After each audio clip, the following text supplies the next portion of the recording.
All right, we're back for this very interesting matchup. Whenever these guys are matched up against each other, we all, as a collective tennis community, maybe not the Alcaraz fans, but we all kind of go, hang on, should Alcaraz be worried here?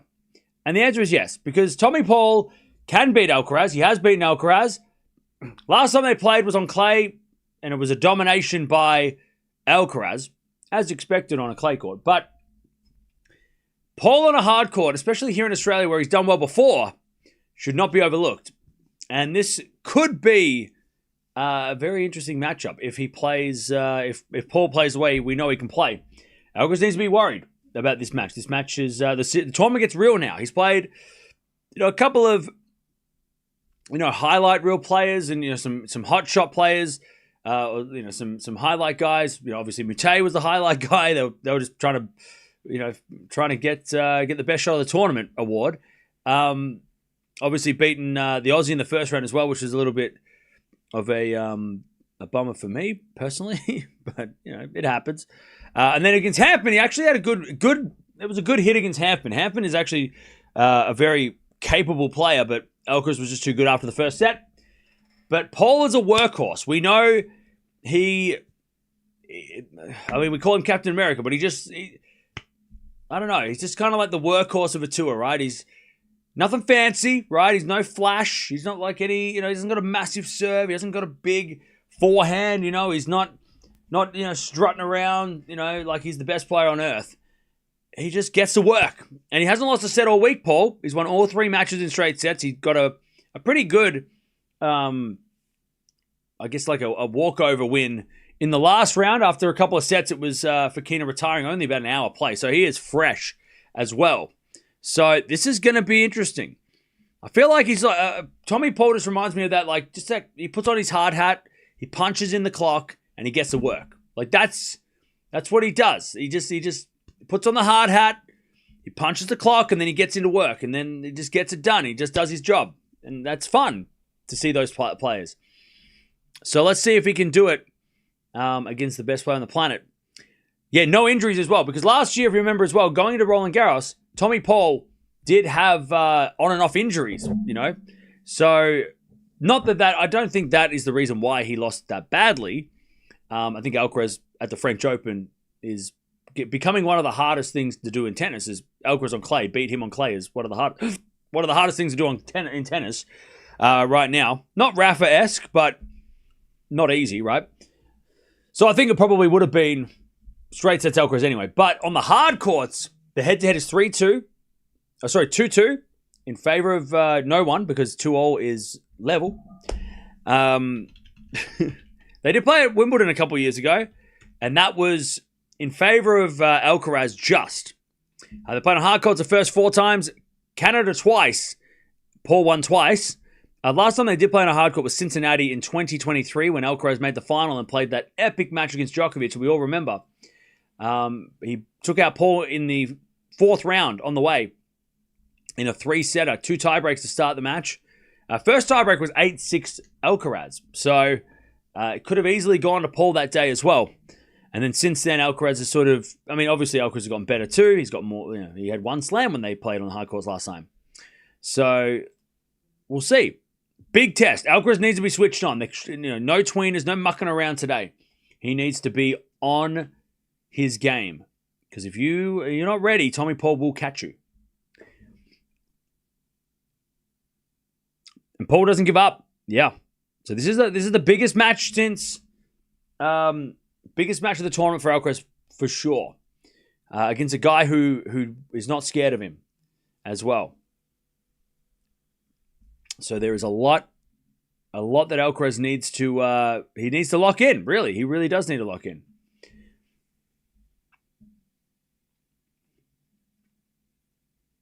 Musetti versus Fritz, Shelton versus Ruud are decent matches. Oh yeah.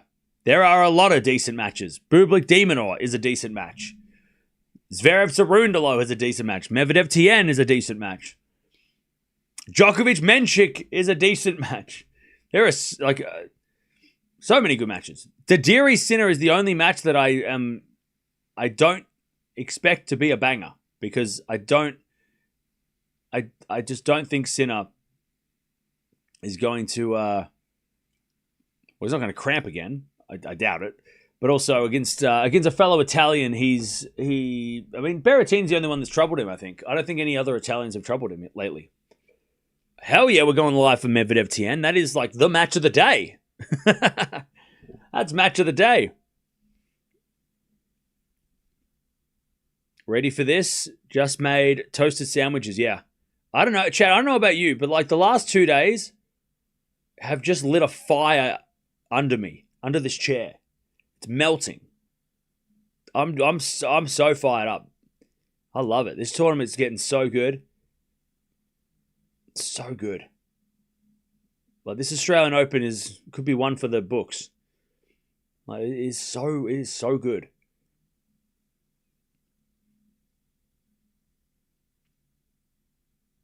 If Alcaraz wins, does it mean that he has defended all his points from last year? Yes, he has.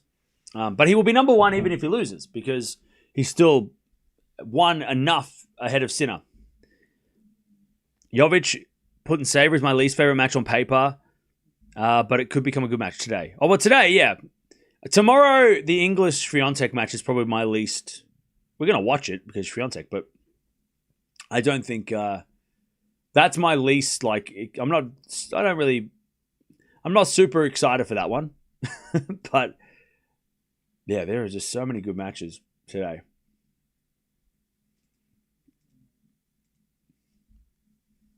Well, I'll take a boring match, like a 1 hour Swiatek win, considering all the other good matches we're going to get. Appreciate you making matches feel more exciting. That's my job as a tennis. Chad, what do I do? What is this? When somebody asks, what do you do? What do you do? What is this? Because I have no idea. I'm a professional tennis fan. That's my job. If Inglis plays like she did against Sigamund, that would be good. Yeah, I'm not holding my breath. I don't want to get my hopes up when an Aussie's playing.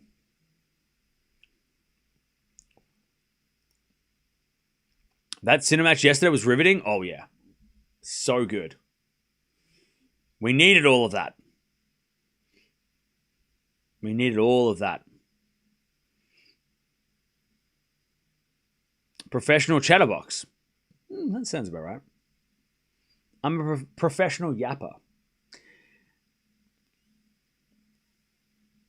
What's my prediction for this match? I got Alcaraz in 4.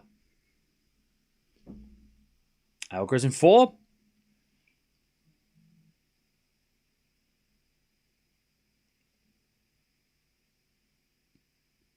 I thought that we might finally have an upset. What, yesterday? Yeah, man. That was, that'll be remembered. That will be remembered. But it's funny because, like, when there's, I mean, whenever there is a controversial, usually we're watching these things, right? We watch these things in real time.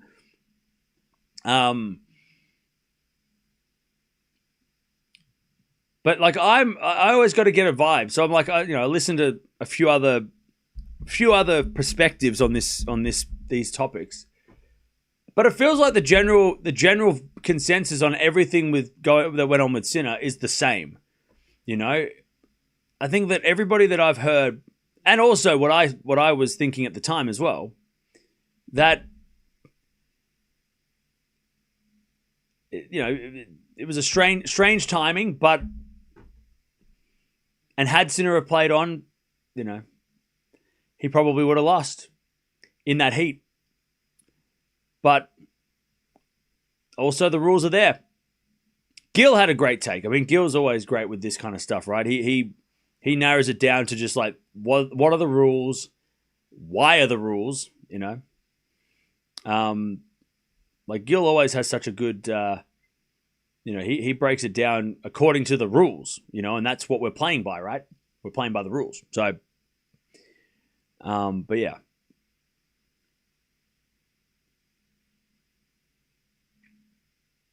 It's like Sinner versus Dimitrov, but different ending. Well, Sinner versus Dimitrov, again, like that had way less. Like that was just a freak accident, right? You know, it was a little different to yesterday when a call was made. Martina actually had a really good take, similar to what I was saying yesterday as well. I was like, oh, you know, yeah, if we can predict rain delays, why can't we predict heat? But yeah.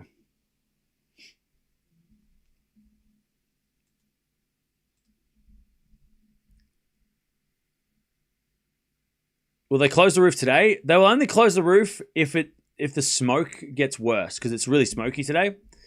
But no, they won't close the roof for heat because it's not hot. Today is not as hot. Not even close. Sinner got lucky. I mean, that's, yeah, a lot of people saying that.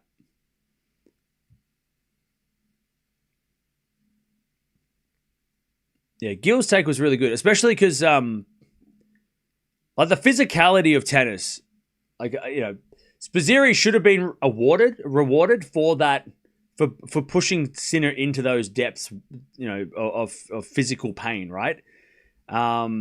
Actually, Nicola from Intuitive Tennis said a really interesting thing too. Go watch his video on it. You know, talking about should cramps be treated by a doctor on the court, and he made a really good point about how, like, well, we don't want players to be cramping and like torturing themselves and us watching them, you know, scream in pain. That's not what we want to see, right? And I'm like, that's such a good point. Yeah, we don't want to see that. So, you know, getting treatment on court for you know, getting a massage, it's like, what's the alternative, right? Is somebody on the grounds, you know, screaming in pain. We don't want to see that, right? We don't want to see that. Sinner himself said he was lucky. Yeah. Australian tennis director is the worst. They did not close roof. There was much heat. Yeah. Cramps actually do hurt. Yeah, I know. They do. They suck. Cramps suck.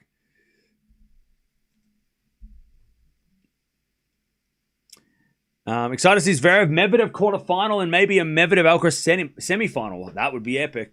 Let's get that in. Let's get those matches lined up. He was 2 sets down against Medvedev in the AO final. Yeah, he was, and he came back to win. No need to be specific and particular about tennis, guys. I love Cam's commentary during and after points. Thank you.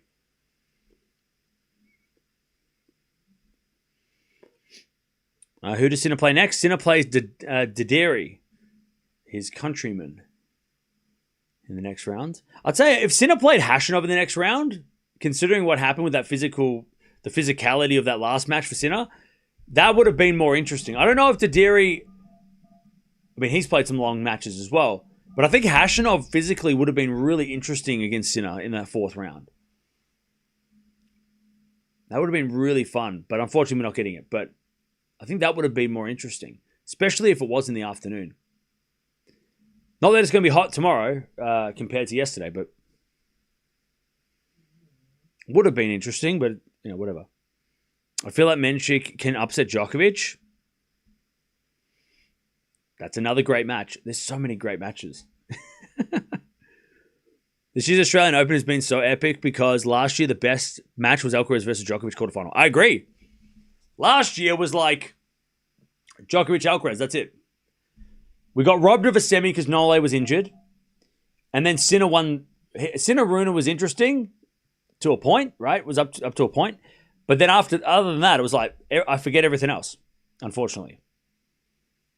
Fonseca Rublev in the start of the week was pretty good, though. The first, that was pretty awesome. And actually, no, you know what? Medvedev Tien, also epic. But other than that, on the men's side, yeah, it was pretty forgettable, unfortunately. But this year,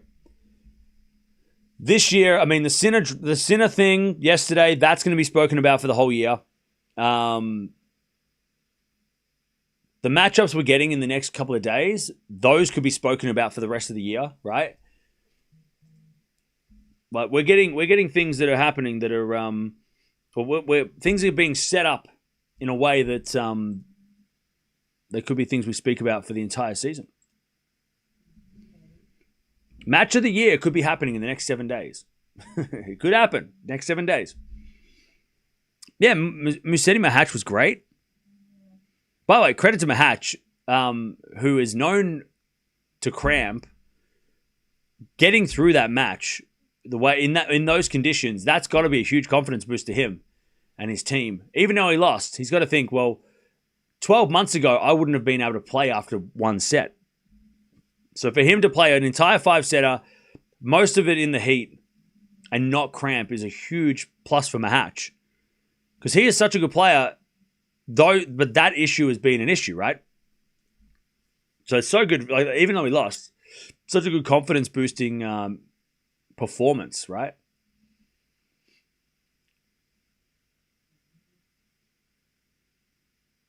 I hope it happens on the women's side match of the year. I mean, it was last year, right? We had the Keys Swiatek match, which I thought was match of the year. But we have it on the women's side too. I mean, we've got so many matches that are like lining up to be epic. The Mboko Sabalenka match did not, I mean, I didn't think it was disappointing. I wasn't disappointed. I thought it was all right. All right, Alcaraz going to serve first here. God, if Tommy Paul wins the first set, game on. He's got to win that first set, though. Alcaraz the favorite, obviously. But, man, if Tommy Paul wins that first set, let's go.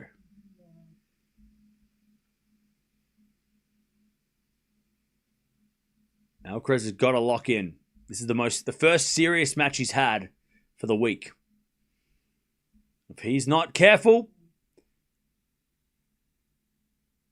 he could find himself in trouble. We'll find out how serious Alcaraz is in the first couple of games.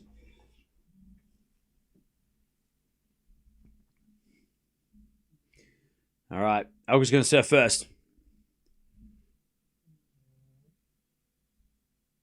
Sposiri was so classy yesterday. I'd be so salty. Oh yeah, he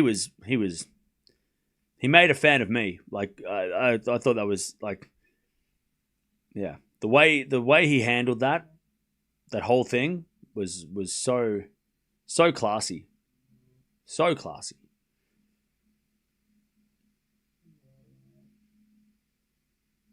All right, here we go. Alcaraz to serve. One's in green, one's in purple. Colors are back, baby. I didn't get the memo. All right, serve down the tee, the back of the pole. Return is... Oh, it was a let. Okay. Anticlimactic. Who's winning this match, chat? I'm going to go with Paul in... no. Alcaraz in 4. Paul gets a set. Good serve down the tee. Alcaraz 15 love. Paul gets a set. I think one set all, and then Alcaraz gets the next two.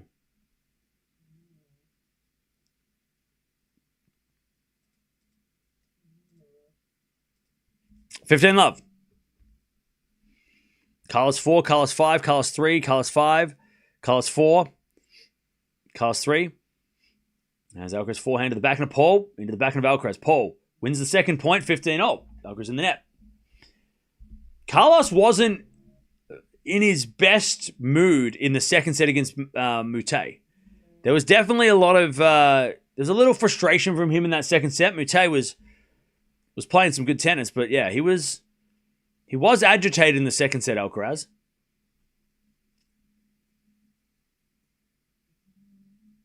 As Alcaraz serves up fault, second serve.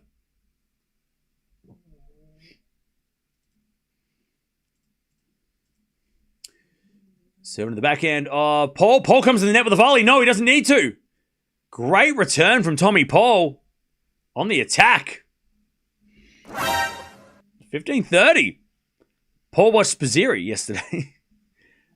I'll tell you, Sposiri was playing a lot like Tommy Paul does yesterday against Sinner, which was fun.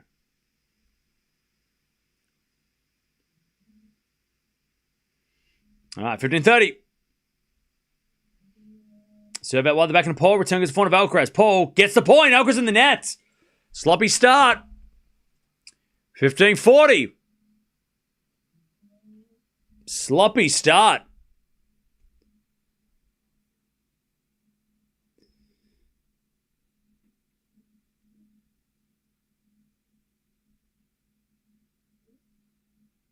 Paul with the break points. As a return. Goes in the forehand of Alcaraz. Back in a Paul. Down the line winner. What? That's how you start. One love Paul. What a backhand down the line winner. Just set the tone.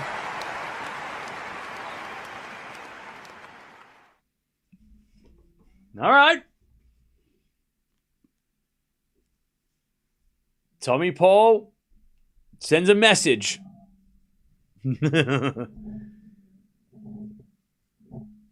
Okay. By the way, Carlos Alcaraz is wearing a Whoop band. I don't know if you're allowed to wear Whoop bands. Why are you not allowed to wear bands? Is that a Australian Open thing? What's up? Sabalenka had to take off her fitness tracker as well. Maybe the Australian Open have their own affiliation with a brand, so maybe that's what it is. Because you can notice all the water bottles are the same, but then in other tournaments, like Tiafoe doesn't have that big, big bucket of water, that he was drinking out of before. Because the tournament, the big tournaments have their own, affiliations. Maybe that's what it is. Anyways, 15-love Paul. First serve's a fault, second serve. Unless there's a reason, let me know, chat. As a return goes the backhand of Paul. Paul in the net, 15-0. Unless it's just a data thing where the Australian Open want to have the tracking of the data and that they don't want players to track their own data, I guess. I don't know.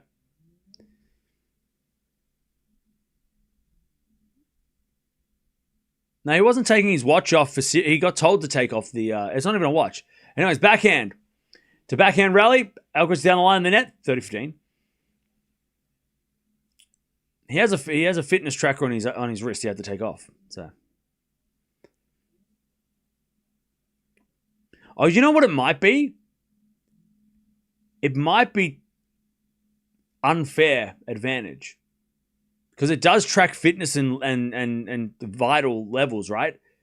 And that might be, as Paul gets to 40-15, maybe that it's illegal because it's not allowed to use it because the coaches could get the data and then relay messages, and it's not fair because Paul doesn't have that on. Maybe that's what it is. It's just it's an unfair advantage because Paul's not allowed to track his vitals. He doesn't have a watch on. All right, Paul holds 2-love. So it might be that. When they're tracking it through the band, it's telling them all this really good information and they're like, "Oh, okay, he needs to replenish, he needs to do this, he needs to do that." Paul doesn't have that on, so he doesn't have that advantage. It's a disadvantage not having that. So maybe that's what it is. It might be just performance, not an enhancer, but a performance guide, I guess. Anyways, 2-love Paul. He's got a good start here. 15-love as Alcaraz gets the first point here. Jovic is crushing it. Yeah, she's up 4-love. She's in a hurry. She wants to play Sabalenka now. 15-love. As Alcaraz serves a fault, second serve.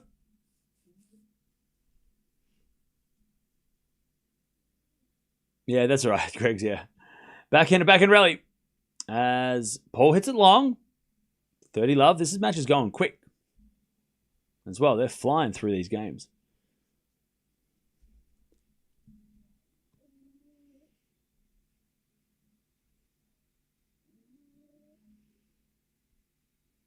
All right, 30-love.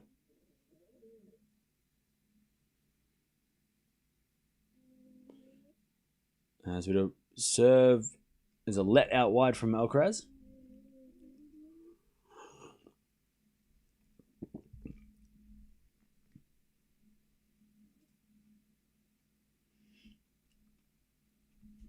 As a return from Paul goes to the front of Alcaraz, forehand out from Paul.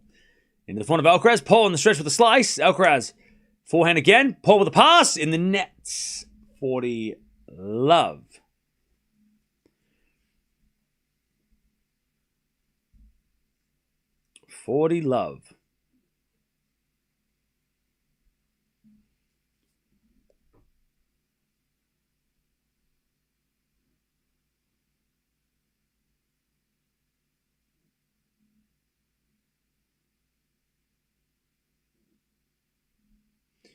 As the backhand return goes the backhand of Alcaraz. He goes down the line of the forehand of Paul.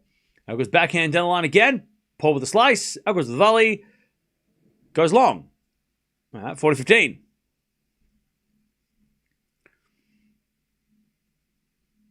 The player needs prior approval to wear the band. Oh, okay, that makes sense.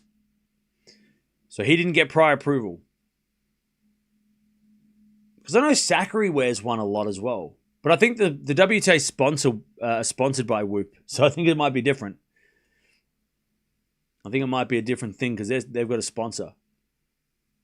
Anyways, return goes in the forehand of Alcaraz. Backhand now from Paul. Into the forehand of Alcaraz. Paul with the forehand goes long. And it's 2-1. Paul with the break. Alcaraz on the board. 5 love Jovic already. Crazy. I know the rules also are that you can't have like electronic devices. Once you get onto the court, you're not allowed to use any sort of electronic device. So phones, you're not allowed to use phones, obviously. You're not allowed to use any electronic device once you get to the court. And that might be considered an electronic device. Whereas Tommy Paul's very expensive watch that he probably gets sponsored to wear because, or he maybe wears it on his own and he bought it. He loves it. But wearing a watch like that, once is crazy to wear playing tennis with a watch like that. But also, like, it's not going to change. It's just going to tell him what time it is. It's not going to, like, give him any extra info. I wonder, I don't think any players would be able to wear a Fitbit or anything like that, right? I mean, this would probably not be allowed because this tells me how many steps I've done. All right, 2-1.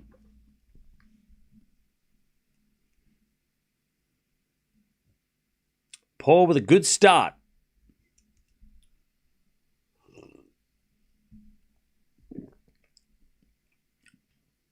Alvaro is now on the coaching team. Yeah, I think he's the chief party officer. CPO of the team. Demon beats public in 4, smiling imp beating your prediction. Okay. Thank you for the $2. 2-1 Paul. There's a bit of fault second serve.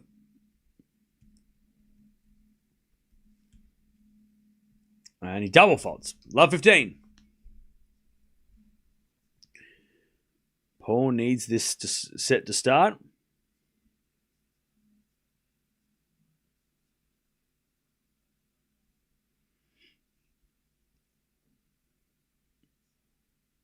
Love 15.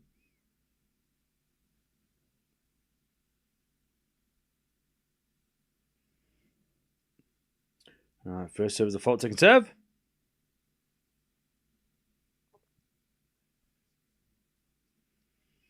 As that goes out by Alcaraz on the return, 15-0. All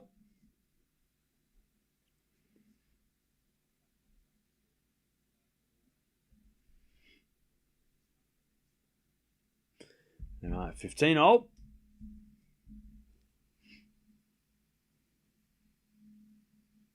As Paul serves another fault. Second serve. As Alcaraz returns backhand to the backhand of Paul. Alcaraz backhand to the forehand of Paul. Into the front of Alcaraz. Cross court again, the front of Paul. He goes down the line to the backhand of Alcaraz. Paul. Backhand cross again. Alcaraz gets it. Paul with a forehand cross in the net. He's got to make those. 15-30.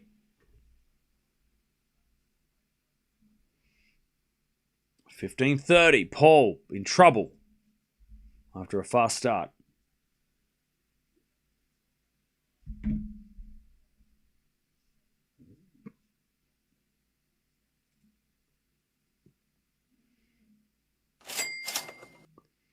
Imagine if it's Paul v. Demon QF kissing.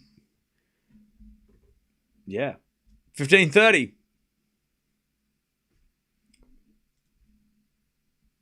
As the return goes in the back of the pole, backhand from Alcaraz is a winner. Okay, he's warmed up now. 15-40.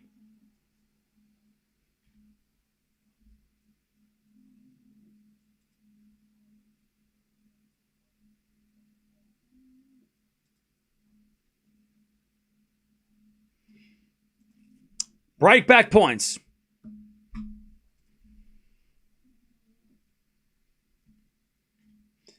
As with a fault. Second serve.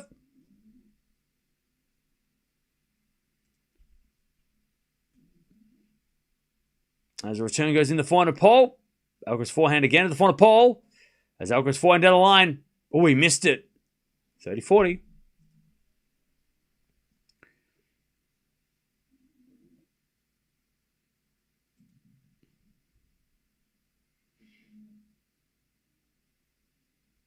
$30-40.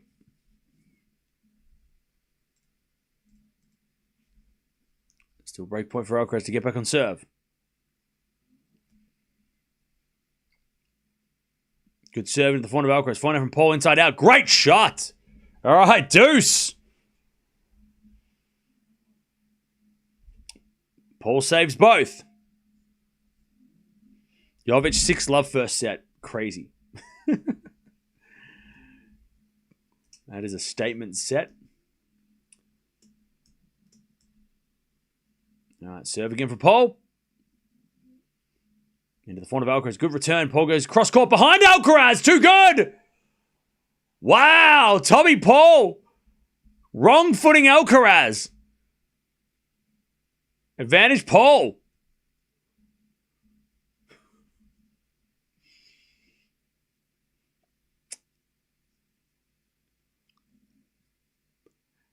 Paul serves. Into the back of Alcaraz. Return goes out. Paul holds. Great hold. From break points down, it's 3-1. Great start for Paul. That shot, wrong footing Alcaraz at deuce, that was such a smart shot.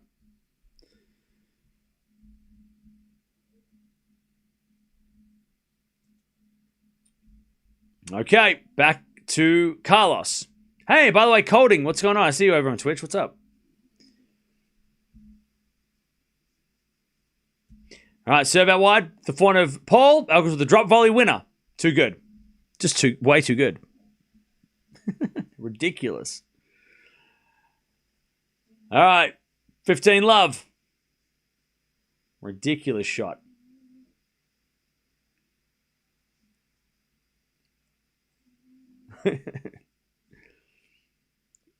I reckon Alcaraz could have played in the 90s and been a superstar. All right, return goes in the net. From Paul, 30-love.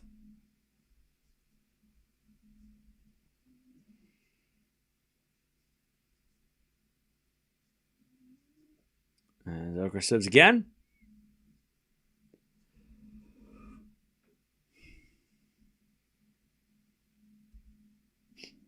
Seven in the back of Paul. Return the slice of Alcaraz. Paul, forehand. Into the forehand of Alcaraz. Cross court the forehand of Paul, who goes down the line and wide. It's 40-love. Alcaraz is starting to get serious now. No loose points on serve.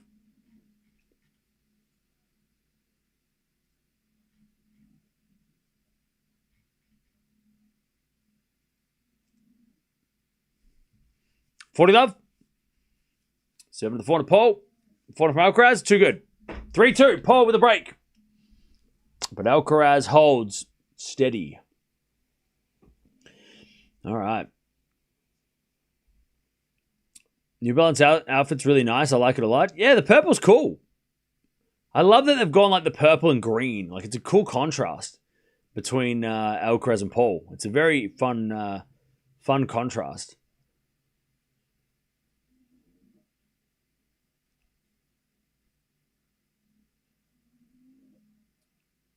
Man, that serve and volley from Alcaraz is crazy.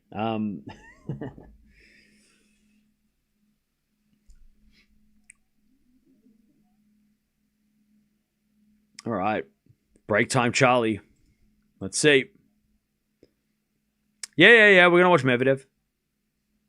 He's not coming on for a while. We got Coco before Medvedev, so.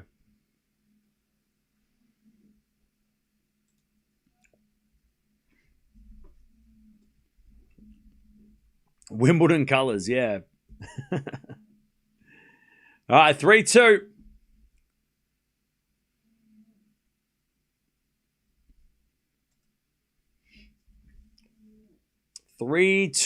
Paul.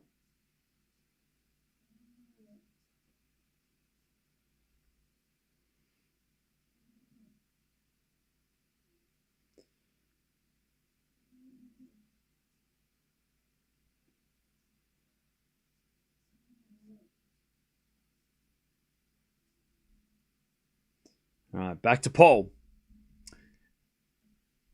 Ace down the tee. Huge serve. This match is definitely flying at a pace. They're playing quick points. They're not mucking around between points too. As Paul serves a fault second serve.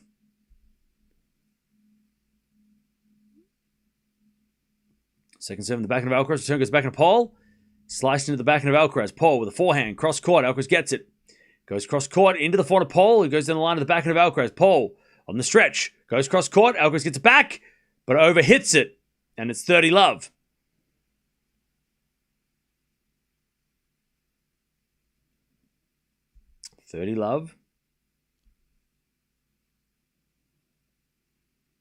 Surprised they didn't put the Medvedev match on first. It's going to be a long one. I think that's the point. They're going to put it on last. So it's a long one. Serve.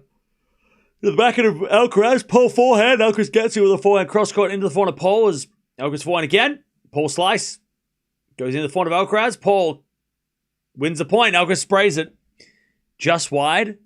It's 40-love.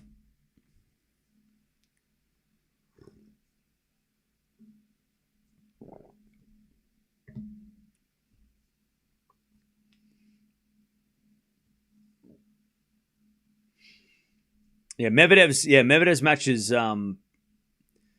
it's supposed to start in like a couple hours though. Like Paul serves another ace. This is the perfect start for Tommy Paul. 4-2. Yeah, Paul is. It's like this is what it feels like at the moment. It feels like he's come out of his corner and he's just started throwing punches. And Alcaraz wasn't ready for this fight. He's just kind of like, wait, hang on. I'm not, wait a second. And now Alcaraz is like, the last couple of games, Alcaraz has gotten into it, but the first couple of games, Paul just came out swinging.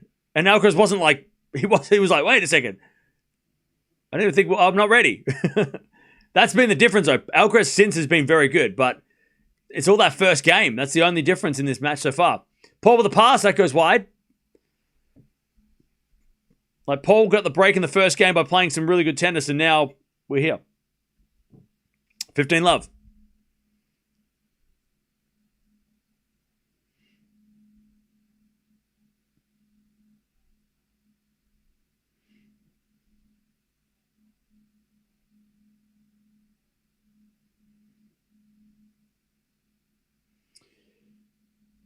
As the return goes in from Paul, and then Alcaraz with a drop shot winner. Too good. And it's 30-love.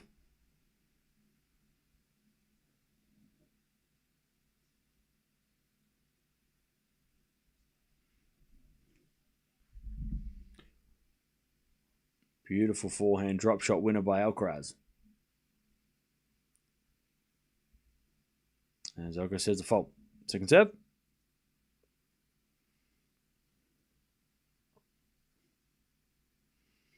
Serve in the back of the Paul. Paul in the net. 40-love. Yeah, we're at that point now where it's like Paul has to win this set. Because if he doesn't win this set now, that he's had the lead and he's got off to a good start, Alcaraz is going to overtake him if he gives the break back. You give the break back, Alcaraz is going to win this set. Like Paul really has to win this set. Because Alcaraz is not losing points on serve. And it's 4-3, Paul with the break. Like Alcaraz, since that first game, I don't think he's lost a point on serve. Maybe 1 point after the first game he's lost on serve. But the last two games have been... So the first game, Alcaraz is broken at 15-40. He then holds to 15. He then holds to love and holds to love. So he's lost 1 point. And he was up 40-love and then he lost the point. So he's lost 1 point since getting broken, Alcaraz. So Paul has to win this set. Gotta win this set. Because Alcaraz ain't getting broken again.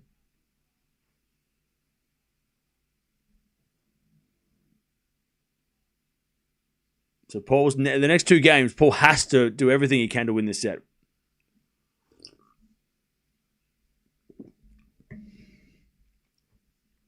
Because Alcaraz is here now. He's ready. Jovic is up 2-love in the second. She's won 8 games in a row. She really wants to play Sabalenka. Like, really. She's like, I want to play Sabalenka. Like, really bad. Really want to play Sabalenka. I'm playing Sabalenka. All right.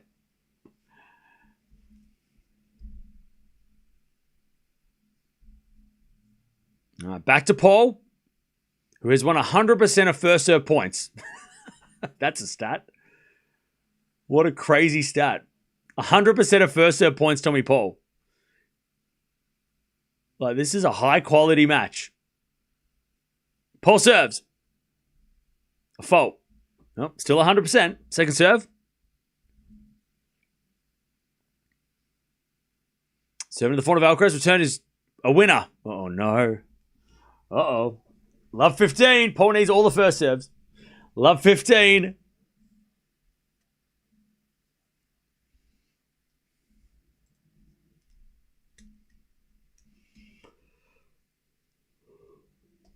Ooh, love 15.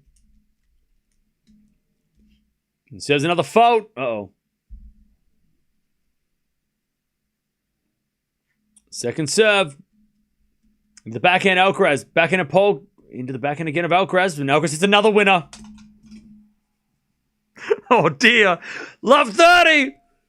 Tommy, where's your serve? You got to get it in. Where's the first serve?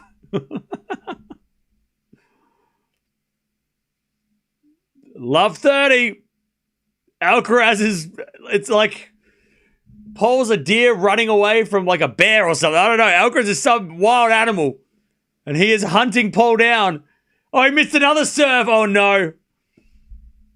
Alcaraz is on the hunt. Second serve. Into the forehand of Alcaraz. That goes into the forehand of Paul. And Alcaraz with a slice. Paul, forehand. Again to the backhand of Alcaraz as Paul goes again to the backhand of Alcaraz. Into the forehand of Paul as Alcaraz backhand again. Paul, forehand down the line. Alcaraz gets it. Goes cross court into the backhand of Paul as Alcaraz forehand cross court. Paul on the stretch. Alcaraz backhand in the nets. Ooh, Paul got lucky. 15-30. Alcaraz had that point. He's starting to yell at himself, Alcaraz. He's not happy with that. Shaking his head. Paul's just looking at him going, what are you saying? What are you saying down there? I can't hear you. Speak louder. What are you saying? 15-30.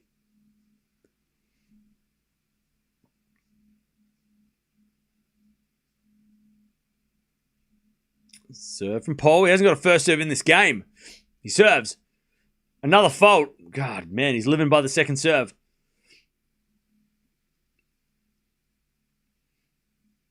Second serve, the backhand of Alcaraz. Return goes long.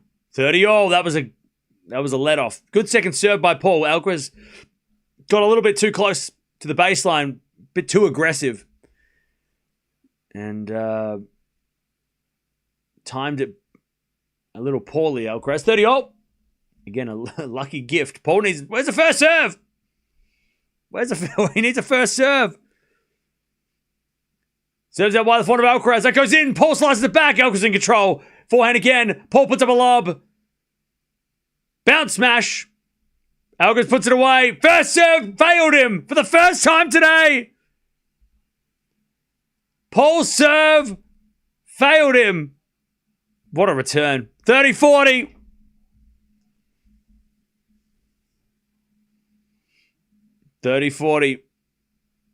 The first serve point lost. He did the right. He got the serve in at 30-all. Wasn't enough. All right, break point. Alcaraz. Paul serves a fault.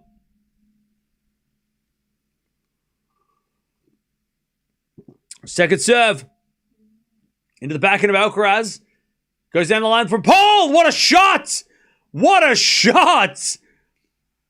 The kick serve out wide that pushed Alcaraz so far out of court that he had to hit a great angle. And then Paul just threads the needle. And Alcaraz couldn't get it. It wasn't even a hard backhand. That was it was a guide. He just guides it down the line. Like just a perfect, just guide. I don't want to say push because it wasn't a push, but that was just perfect precision from Tommy. As with a fault. Second serve. God, he is hanging on to this service game. He's like, I don't want to get you back to break. Second serve, the front of Alcaraz return is too good. Alcaraz whips it cross court so quickly. Oh, God. Run, Tommy, run! Advantage. Run! Advantage Alcaraz. To get back on serve.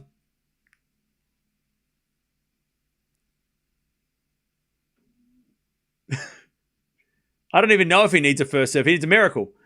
He faults. All right. I guess that'll do. Second serve. Alcaraz break point.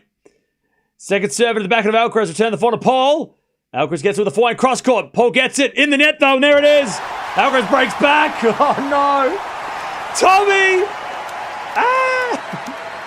4-0. This is going to get ugly. This might get ugly. Alcaraz is playing ridiculous. Paul was just trying to hold him back. But Alcaraz is too strong. 4-4. Oh, you just knew it was going to happen in your chat. You just could feel it.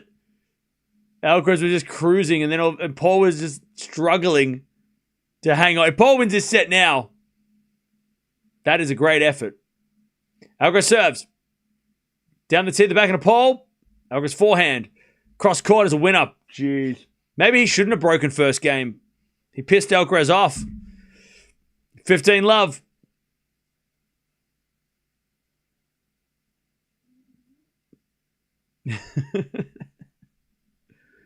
Oh, man. Jovic is just ridiculous.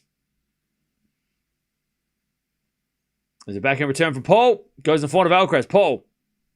Cross court in the front of Alcaraz. As Paul goes down the line. Alcaraz backhand slice. Paul. Forehand again to the backhand slice of Alcaraz. But he hits in the net, Carlos. Okay, 15-0. That was a strange shot.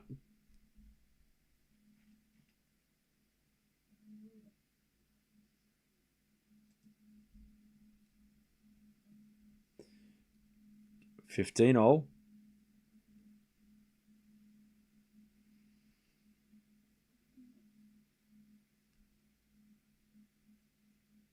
And Alcaraz serves.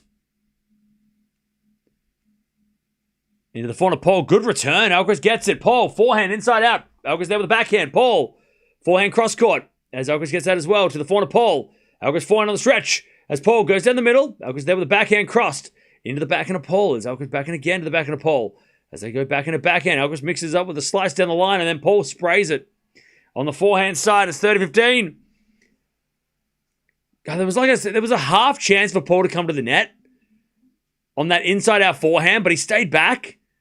And I know it would have been like a very tough volley and probably not the right shot to come in, but that inside-out forehand and then coming in might just to show Alcaraz that you're not afraid you're not afraid, right? Not afraid anymore. Not that he was. Maybe he's afraid now. He should be. I'm afraid. I'm scared. 30-15. But inside-out forehand come to the net just to give Alcaraz something else to look at. Because if he gets the ball back, he's back in the rally. I mean, you can't give Alcaraz a chance to get back, right? 30-15. Serve the forehand of Paul. Return goes in the back of Alcaraz. Paul wins the point. Alcaraz got a little bit of an error. Paul did kind of shank the return. Maybe Alcaraz wasn't steady. 30-0. Putin Saber's about to win a game. Well, she'll do a dance if she does. She will celebrate that one game for sure. Serve is a let.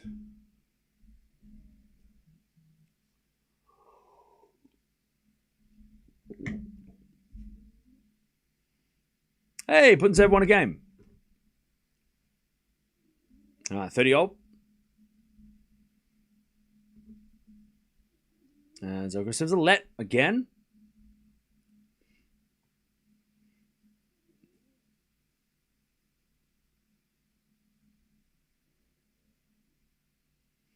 Serve again. Into the forehand of Paul. Return goes into the backhand of Alcaraz. Paul, backhand pass. Alcaraz with the volley. Goes long. Great backhand from Tommy Paul. 30-40. What a backhand from Paul on that stretch. Second break point of the match for Paul. That backhand was great from Paul. It wasn't even like a power backhand. It was just a little push. It was a little bunt cross court. Perfect from Paul. 30-40. Alcaraz serves on the tee. Too strong. And a big vamos from Carlos. Deuce.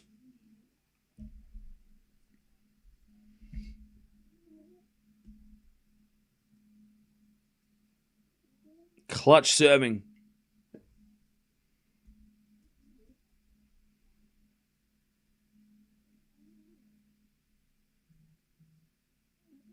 All right, serve again.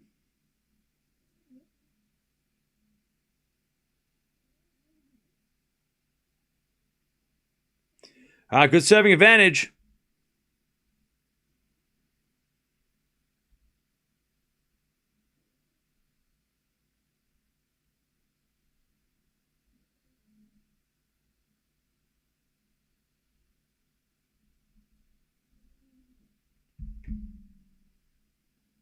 First there's a fault, second serve.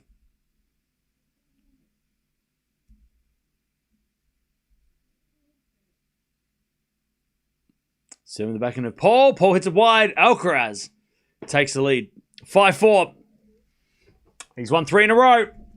And this game is going to be the most intense game of Tommy Paul's day so far. And we're 34 minutes in. Sinner, Djokovic, Alcaraz usually pull out an unreturnable on big points. Oh, yeah. So does Sabalenka. We saw that today. All right. Is Paul a top 10 player this year? Maybe. Maybe.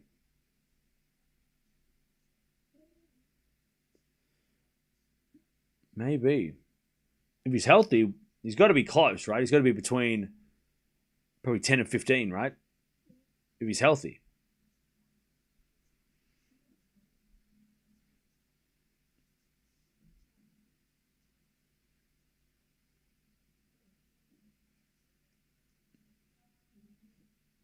Pollard's playing so well. He was, for sure. But this is the real test. This is the real game. Because he's been in front the entire set, even though he was hanging on to the lead for most of the set. Can he hold? This is the most important game of the match for him.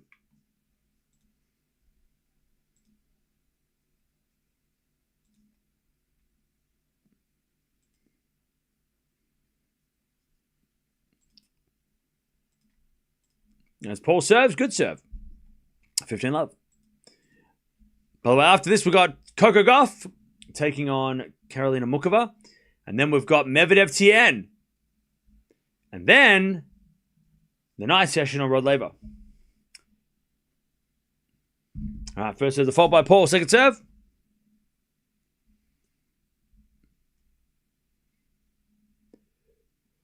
Serve the backhand of Alcaraz. Paul forward cross court. Alcaraz with a pass in the net.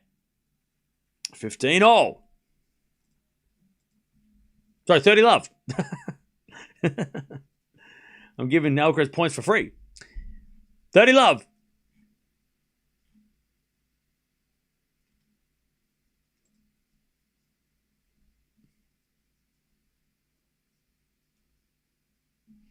As with a fault, second serve.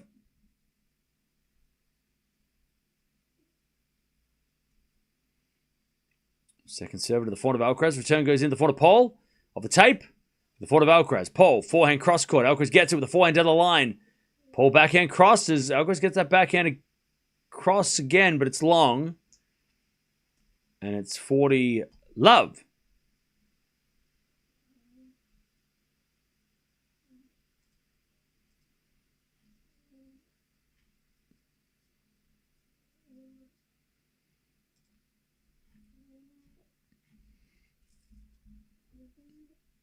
$40 love. First serve is a fault. Second serve. Into the forehand. Alcaraz puts that away easily. 40-15.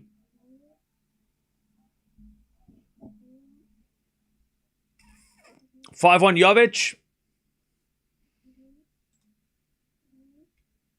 Well, she'll play Sabalenka. 40-15. Pole to level this first set. First serve's a fault. Second serve.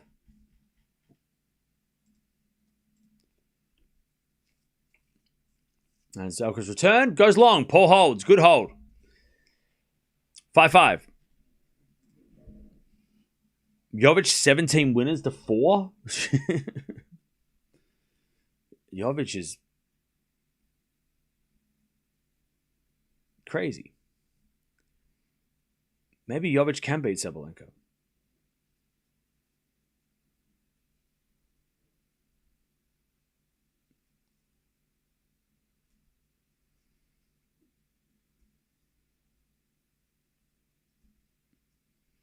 All right, 5-5.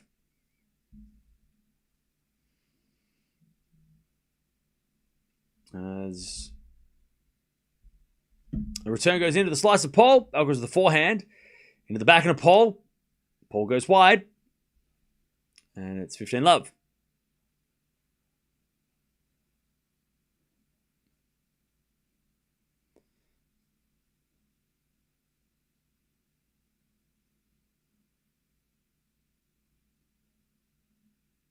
$15 love.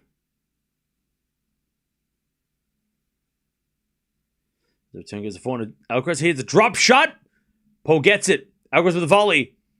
Lob over the top. Pole with the backhand lob himself. Then Alcaraz puts away the smash. 30 love. 30 love. Jovic wins.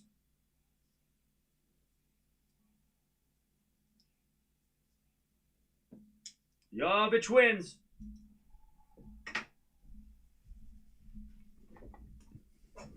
All right, 30 love. I mean, she wins. That's being nice. All right, 30 love. Serve again from Alcaraz. Into the forehand Pole. Good return, but Alcaraz goes down the line. Slice Pole. Into that Alcaraz forehand. He hits the corner, Alcaraz. What a shot. Inside in forehand winner, 40 love. What a shot.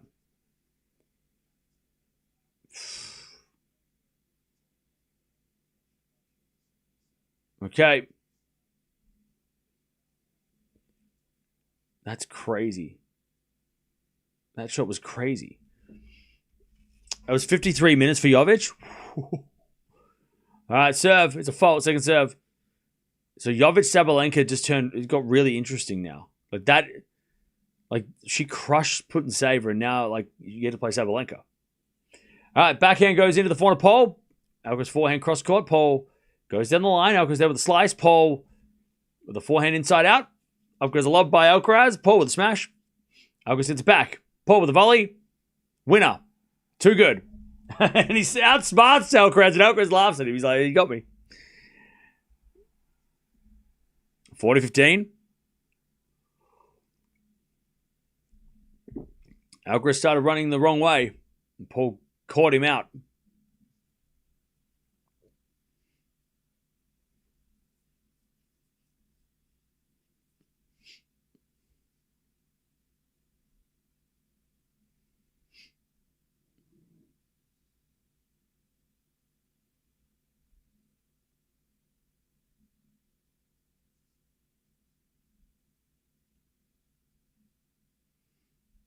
All right, we got a fault from Alcaraz. Second serve.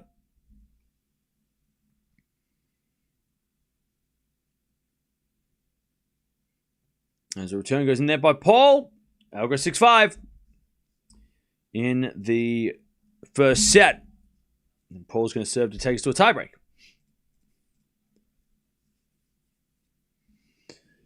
All right, Jovic was a complete package. Fantastic player. Raducanu 2.0. I don't know about that. She has to win the Australian Open first.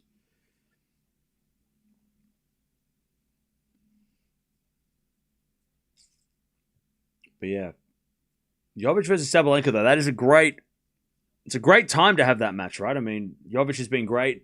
It's funny because like Mboko got a chance today, Jovic gets a chance in a couple of days to take on Sabalenka, right? I mean, all these young guns are getting a chance to take on the Queen, right? So we'll see what happens.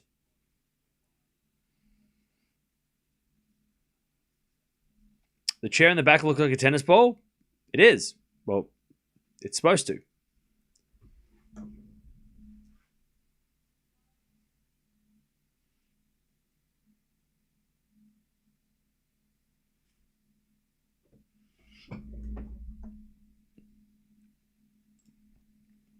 All right, 6-5. Paul serving to stay in the set and get to a tiebreak.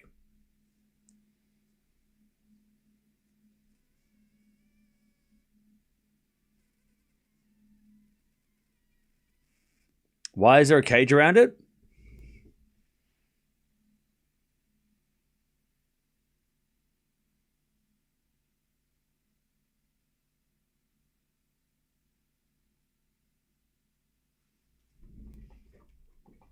Anyways, Paul hits a wide on the forehand. And it's love 15.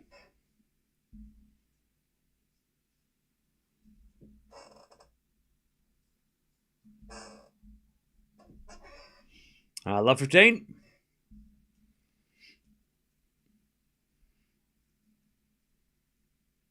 Serve again from Paul.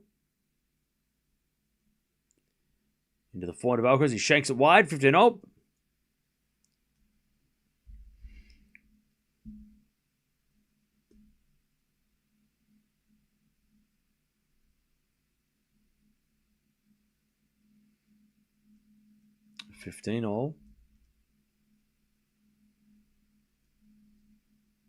Serving to the forehand of Alcaraz. Good return to the back of Paul. Alcaraz backhand into the forehand of Paul. Again, the forehand of Alcaraz. He hits a winner cross court. That Alcaraz forehand is insane. It is insane.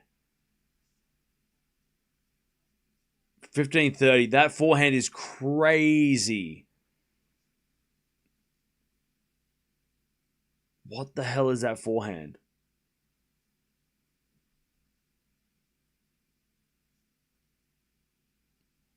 $15-30. Paul serves an ace. 30-0.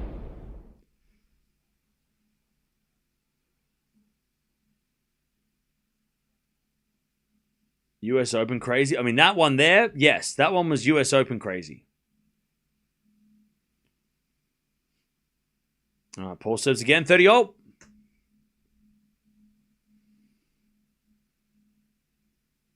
Serving the forehand of Alcaraz. Good return. The forehand of Paul. He goes down the line. Alcaraz there with a slice. Paul comes in with a forehand inside out winner. Smart shot by Paul. 40-30. He had to put that away because if Alcaraz got a racket to it, it was going to be ugly. Good shot from Paul. He just saw Alcaraz make this like slight move. Like there was just a slight like as Alcaraz was like doing the split step, he was moving to the side and Paul went the other way. Like it was like small little, and I don't know if Paul saw it, but you could tell that Alcaraz was like leaning as he was moving in the air one way and Paul went the other way. That was again, I don't know if Paul caught that and that's why he went that way, but he wrong foots Alcaraz really well and gets to the tiebreak, 6-0. Who's winning the tiebreak, chat? Again, I feel like Tommy Paul has to win this set.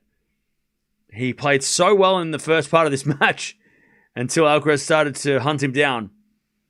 He just has to win this set, right?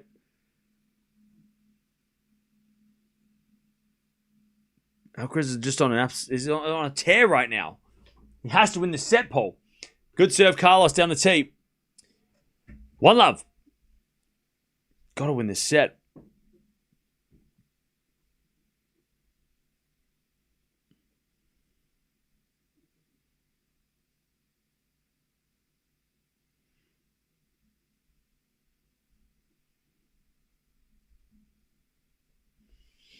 Now, 1-love. Serve to the backhand of Alcaraz. Backhand now from Paul. Into the back of Alcaraz. Paul with a forehand. Into the Alcaraz backhand. Goes down the line. Paul with a forehand cross court. Alcaraz gets it, but hits it in the net. Paul gets away with it. 1-all.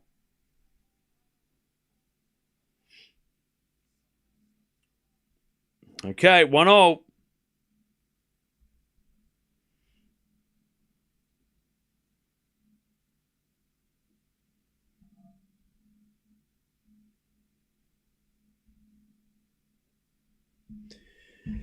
There's a bit of fault. Second serve.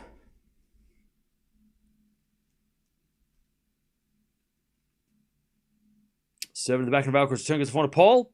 Alcaraz forehand on the stretch. Paul again to the front of Alcaraz as Paul goes down the line. Alcaraz there with a slice. It's out by Alcaraz. 2-1 Paul.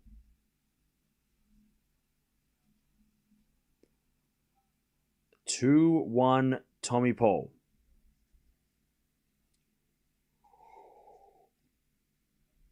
Do you think the roof will stay open for Sinner's match tomorrow? Yeah. The weather's not going to be hot tomorrow.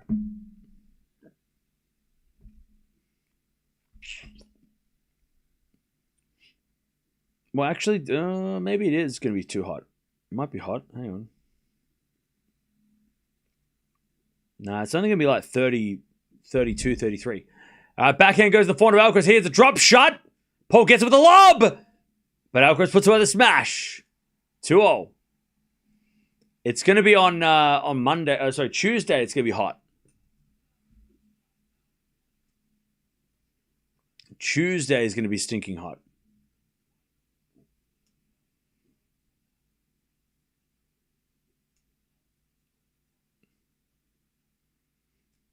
All right, 2-all.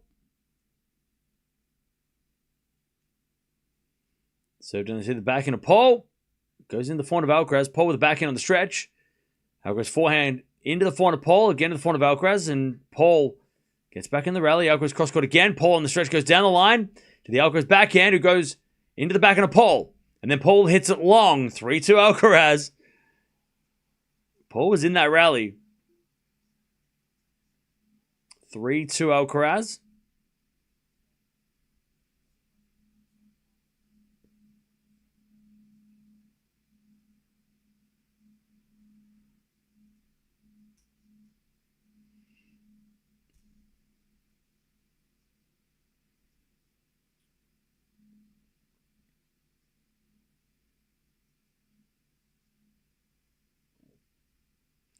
Three, two.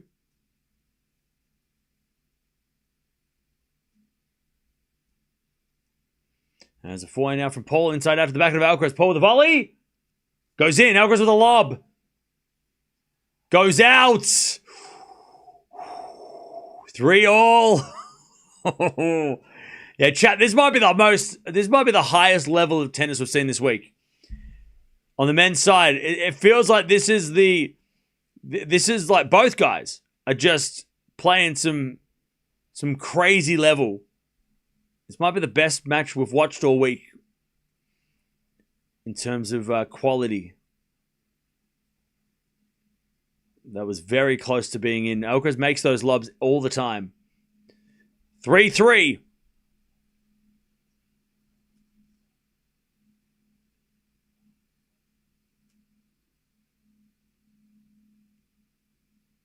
All right, Paul still with the serve.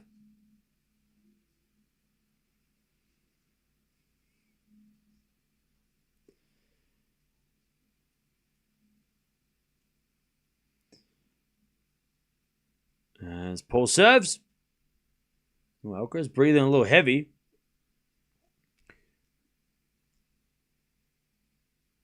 All right, Paul serves.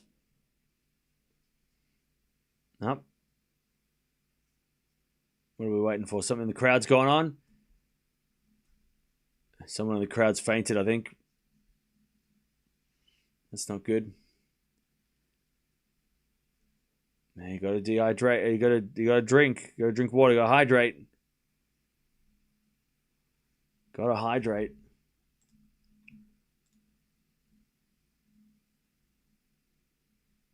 It's dangerous out there. Even though yesterday was stinking hot, today is still hot. Player's going to sit down. Yeah, someone in the crowd is struggling physically out there in the heat.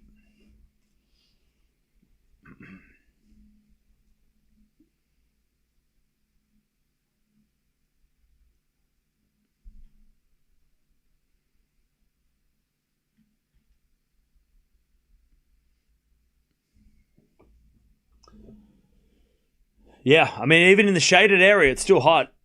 Like, it's still warm. You know, it's not like the shade is... it's still hot. The temperature's still warm.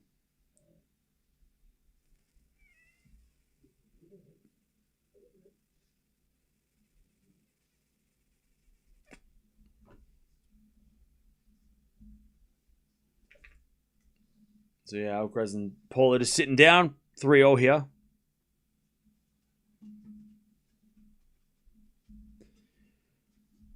Why do you look so sad? Because someone in the crowd has a medical emergency, and it's a scary situation.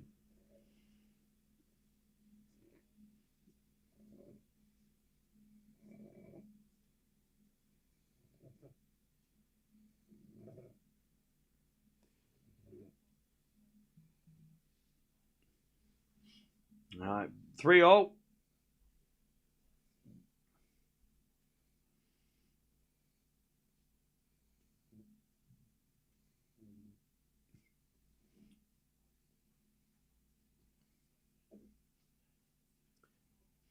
$22, not that hot at all. Good weather for sport. Oh, okay. So, feel free to, somebody's got a medical emergency, but it's not good enough for you? Okay. All right. Compassion, people. Compassion. Come on. Doesn't matter doesn't matter if it's hot or not for you. Tough guy, come on.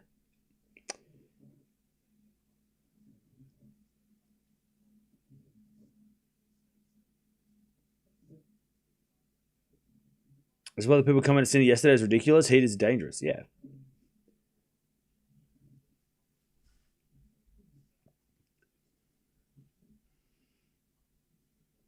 But what a time to have this. I mean, it's not like either player needs the break. They're both, it's 3-0. If it was 5-1, it would be probably more beneficial for one of them. But 3-0, it's like, this isn't going to change much momentum. The momentum is straight down the middle at the moment.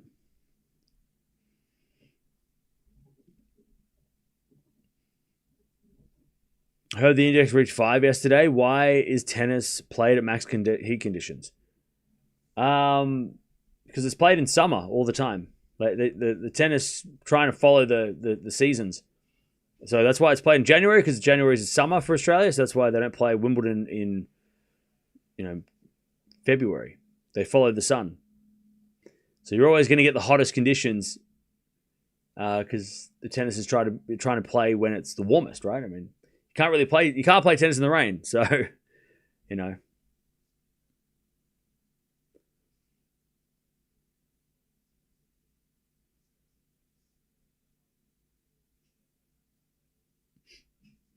Is the game going to continue? It will, yeah. It definitely will.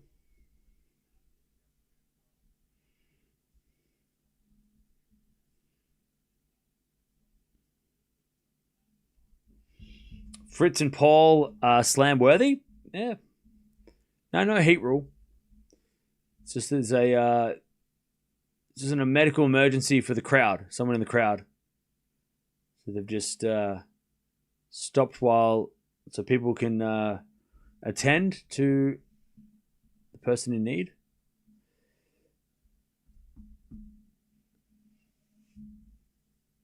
They're right at the back too, so that's not fun.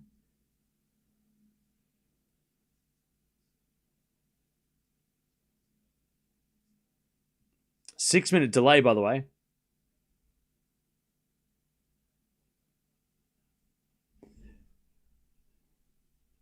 All right, I think they're gonna wait for while the medical staff can attend to the person.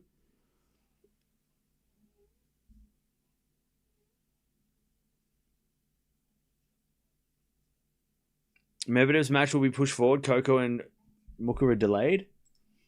Yeah, because there's a doubles match on. But Coco's coming on shortly.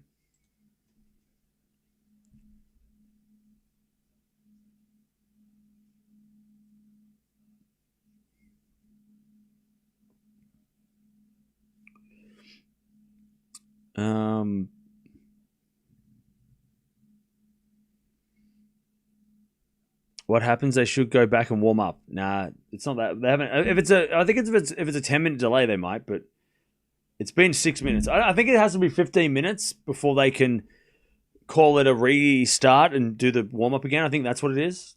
I don't think it's. They can't do it after 5 minutes. 10 minutes, yeah.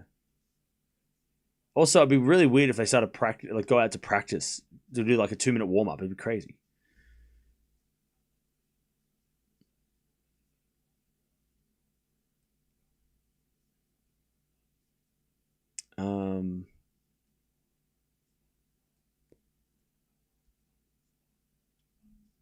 What happened in the match? Can someone explain? Someone in the crowd has is just getting medical attention because something's happened.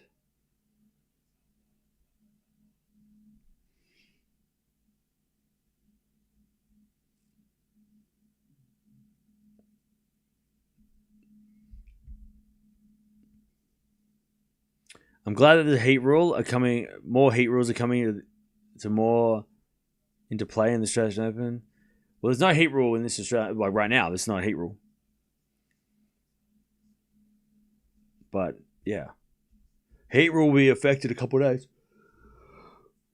Definitely on Tuesday there'll be a heat rule. I wonder who's so Alcaraz. Now, if Alcaraz wins this and Demon will win, there'll be a night match. So Alcaraz won't play unless he plays Bublik, but even then, he'll probably play at night. So Zverev Medvedev, if that becomes a quarterfinal, that'll be the day match on Rod Laver Arena, which it's going to be hot on Tuesday. It's going to be hotter than yesterday. So there's going to be a heat rule policy will come into effect on Tuesday, you'd say. But it wouldn't affect Alcaraz or if he plays De Minaur, because that'd be a night session. And the women's match, so Sabalenka Jovic would be the match during the day. So Sabalenka Jovic will be in the morning, probably followed by Zverev Medvedev, Alcaraz De Minaur at night, and then Andreeva versus Gauff night session after that or before that. If we're playing by the top seeds, right? Like Gauff versus Andreeva is not going to be first match on because they're the last match tonight, right? So you can kind of predict the schedule the way who's playing first today. We'll play first on most of the time. We'll play first on Tuesday.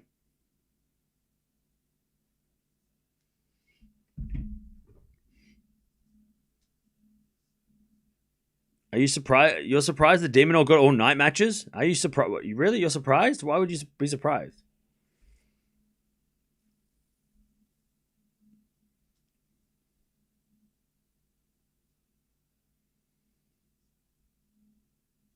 Is there a city or country you have not received a postcard from? Probably, yeah. I can't think of which one, but yeah. Definitely there's postcards from plenty of cities I haven't got. All right, so the there is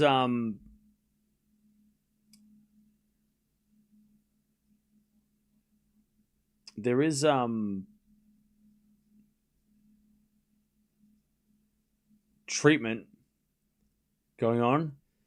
By the way, chat, look, I know that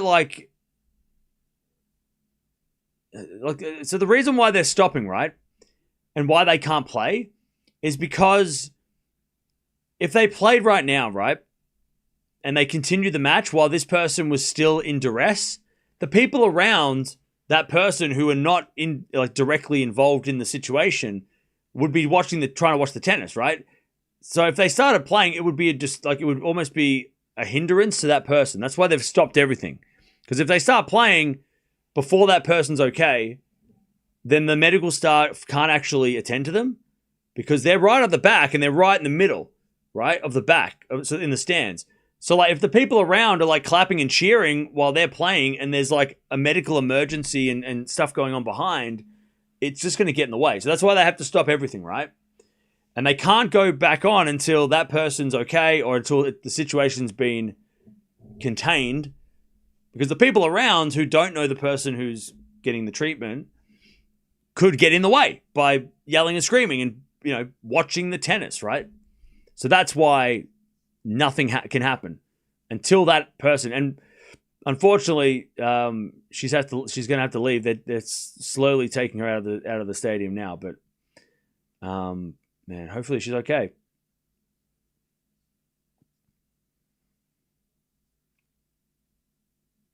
They're just having a couple warm-up serves to get back in. But yeah, it was looked like it was an elderly woman, so hopefully she's okay.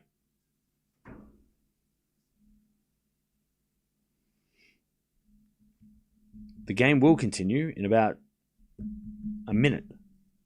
They're just doing some warm-up serves.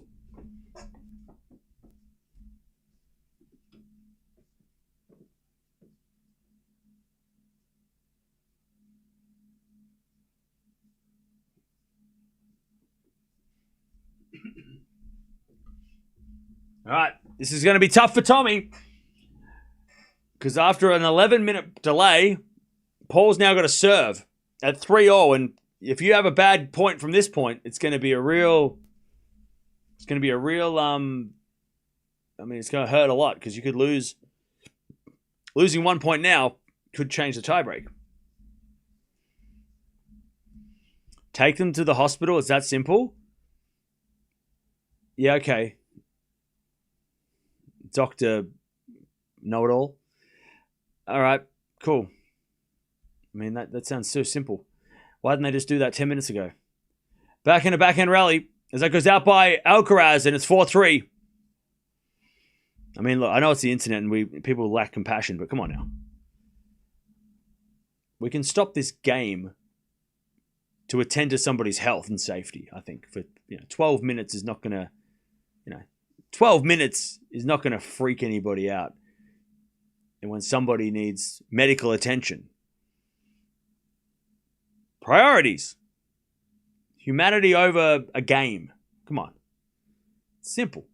4-1 now from Alcaraz as the winner. 4-0. 4-all. Come on now.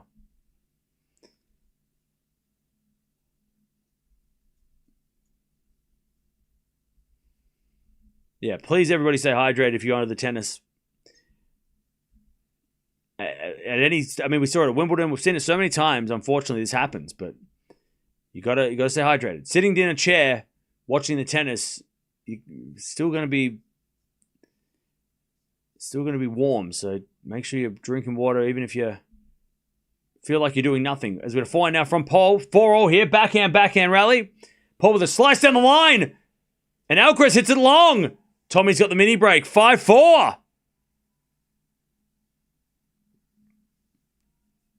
5-4.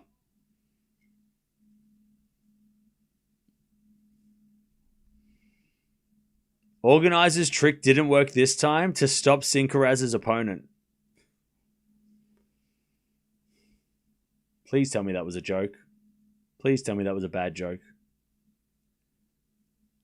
5-4. Serve. Into the forehand of Alcaraz. Return goes to the forehand of Paul. Alcaraz forehand. Goes into the forehand of Paul. To the backhand of Alcaraz. Paul with the forehand again. The forehand of Alcaraz. And to the backhand of Paul is Alcaraz forehand. Into the Paul forehand as Alcaraz with the backhand. Goes cross court. Paul on the stretch. Goes in the net. 5-5.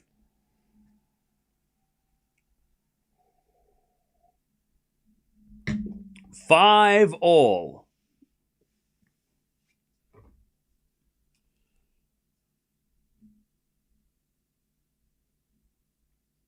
I'm a know-it-all for being honest. I mean, look, it's not. I mean, she is going to probably have to go to hospital, but like, come on, 10 minutes to make sure somebody's okay. Come on, it's not that urgent to get to this match. We'll get to it eventually. As Tommy hits it wide, and it's 6-5 Alcaraz. I mean, come on. Come on. All right, 6-5. Alcaraz got the set point. Boop. All right, 6-5. Here we go. 6-5. Alcaraz going to serve to take the first set. He serves a terrible serve. Wasn't even close. What was that serve? All right, second serve.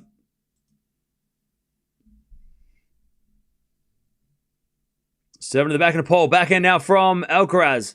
Into the backhand of Paul. Alcaraz with the forehand inside out to the backhand of Paul. Who hits a winner down the line. What a shot by Tommy. They change ends. 6-all. Jesus, what a shot. 6-all.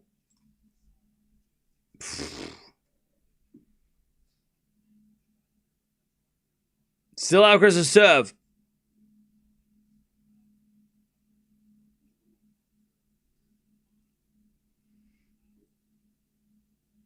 Six all.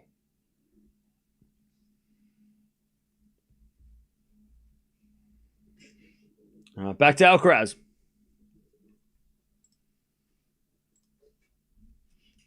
Set point saved. Alcaraz serves a let.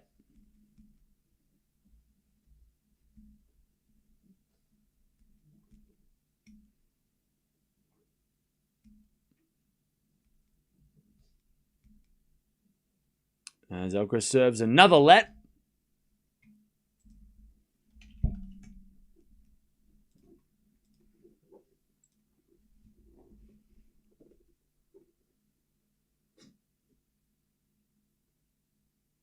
As Alcaraz serves into the front of Paul. Backhand now from Alcaraz cross court. Paul gets there with a lob. It's going to go in. Alcaraz blows on his hand and then hits a winner. Smart ass. He's laughing. He knows he did that on purpose. He's like,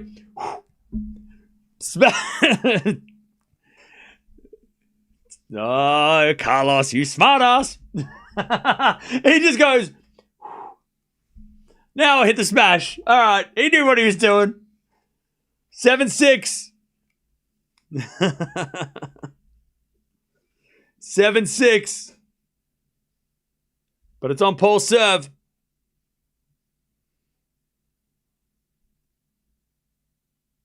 Serve. A fault. Second serve. By the way, can all the children in the chat stop saying 6-7, please? Double fault. It's 8-6. First set to Carlos. Tommy with the double fault to finish. Man, I feel like it's a tough road back for Paul now. First set, in the bag for Carlos. Man.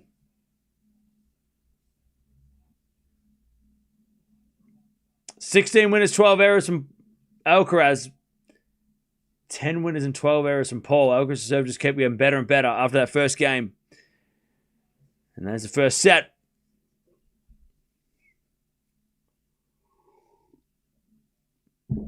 First set in the bag. Winner plays either Demonor or Bublik, and they're playing later tonight. Okay.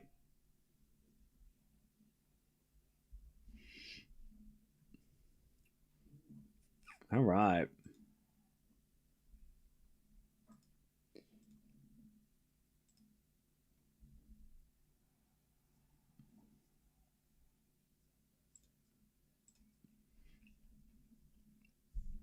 Yeah, that's the match. Yeah, I don't know. Paul's going to have a massive effort to get back. But also, I mean, look, Alcaraz is known to like drop the intensity in the second, but it doesn't. It felt like after Alcaraz got that wake up call in the first game, he just kept on. Like he's not going to get worse. It doesn't feel like he's going to drop off. But he has before, so I mean that's what Paul can hopefully rely on. But I don't know, that 10-minute break might have actually helped Alcaraz to refocus. You know.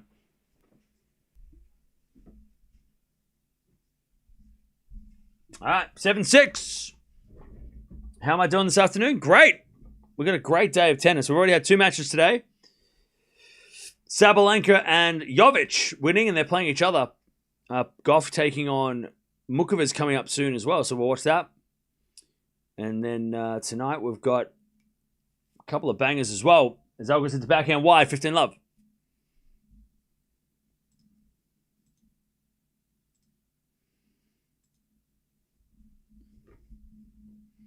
Jovic and Boko have a doubles match to play together later today. Oh, really? Okay.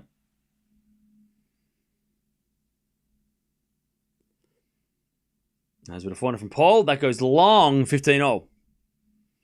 This could get ugly. 15-0.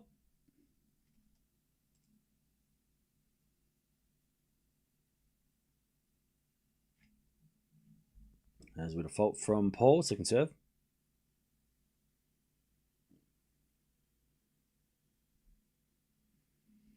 Seven in the back end of Alcaraz. Alcaraz hits it out on the return, 30-15.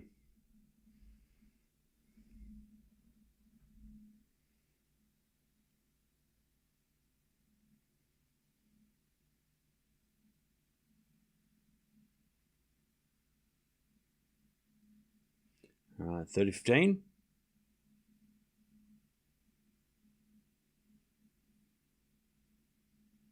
As Tommy Paul comes to the nets. But it goes out from Alcaraz, 40-15.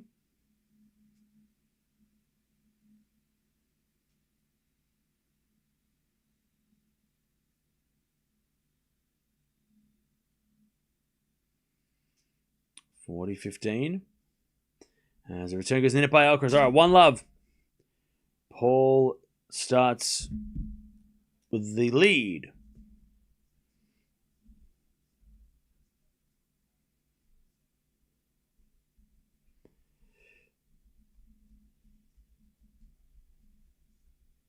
Yeah, we are watching Bublik Demon or later. For sure.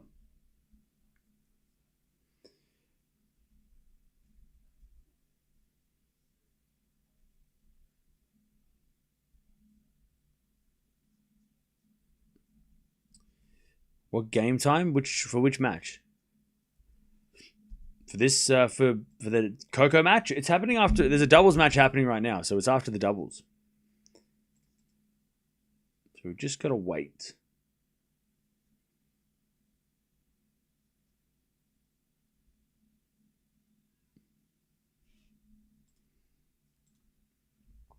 Okay. Alcaraz serves the fault. Second serve. Into the back of the Paul. Backing up from Alcaraz down the line. Paul with a drop volley in the net. 15 love.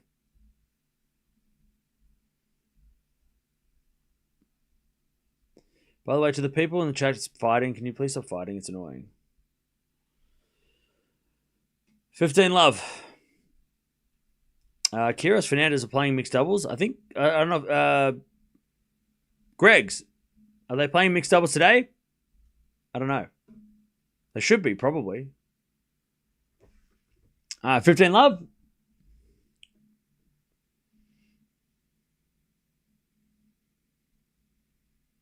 As the return goes out by Paul. 30 love.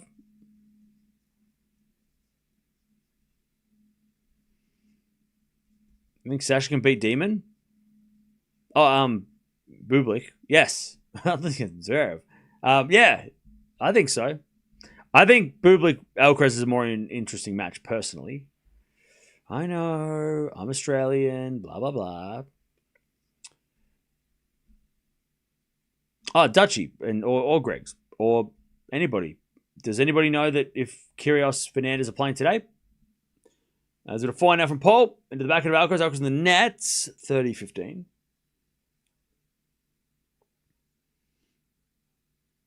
Alcaraz has improved serve massively. Yes.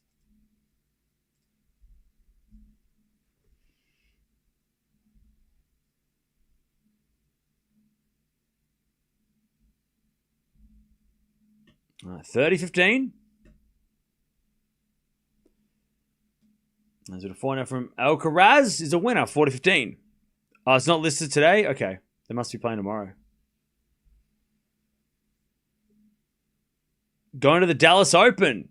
Enjoy that. Have fun. Who's playing that? It must be like Fritz Shelton. Other players. Tommy Paul might be playing, right? Didn't he win last year? Didn't he win Dallas? No, Shapo won Dallas, right? Serving the forehand Paul. Paul hits it out, 1-1. 1-1.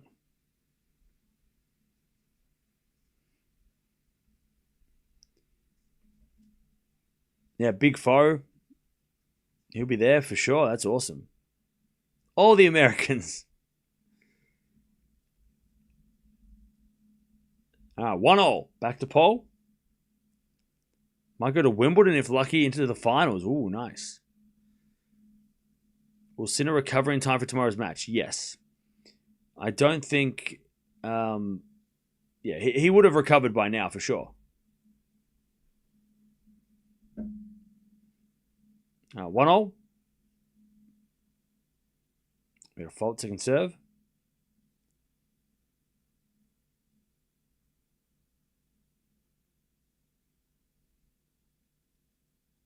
As we're back in from Alcaraz, cross court, the slice of Paul. Alcaraz with the forehand into the forehand of Paul. Paul puts up a lob. It's a high lob. It's in. Bounce smash Alcaraz. Oh no, it went out. Just missed. Love 15.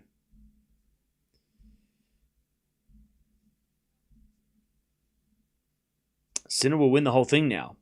Probably. Love 15.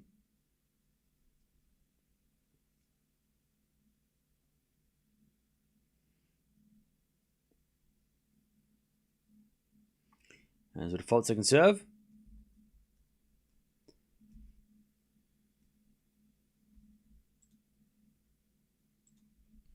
As the return goes in the net by Alcaraz, 15-all.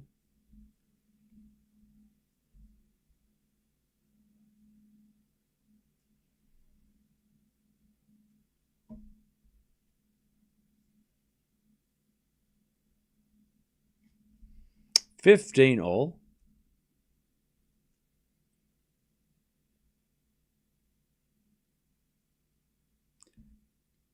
Paul serves again. Into the back of Alcaraz. Paul, forehand to the forehand of Alcaraz. He puts up a lob and it's long, 30-15.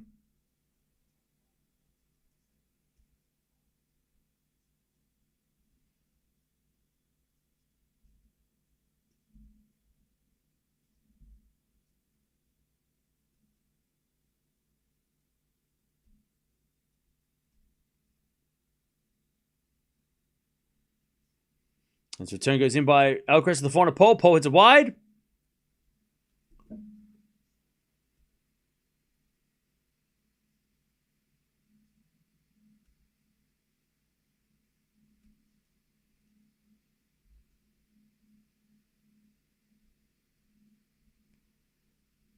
All right, 30-all.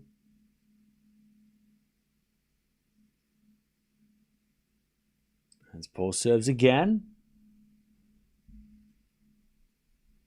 As the return goes into the forehand of Pole. Alcaraz backhand to the backhand of Pole. Into the slice of Alcaraz. He goes down the line of the forehand of Pole. Alcaraz backhand cross court. Pole gets it. Into the forehand of Alcaraz, who goes down the line. Pole, cross court forehand wide. And it's 30-40.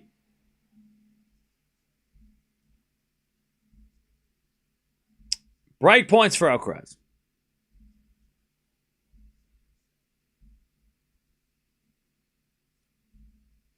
Pole is getting tough fight. Did you expect it? Yes. 30-40.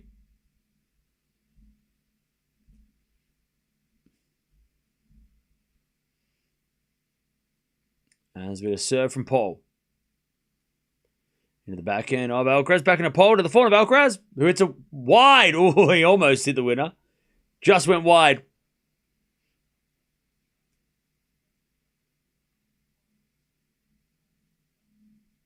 Deuce.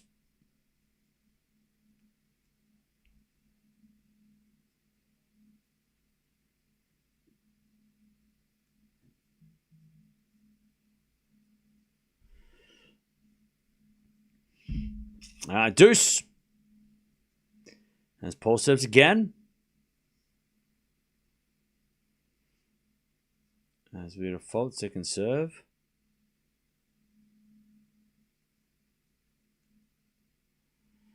As the return goes in the backhand of Pole. Slice from Alcaraz. Pole with a volley. What's in the net? Advantage Alcaraz.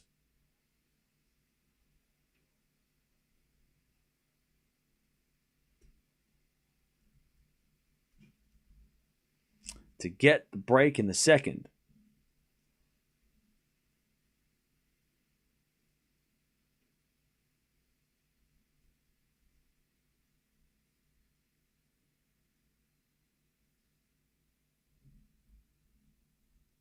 Advantage Alcaraz as we get a serve. Into the net. Second serve.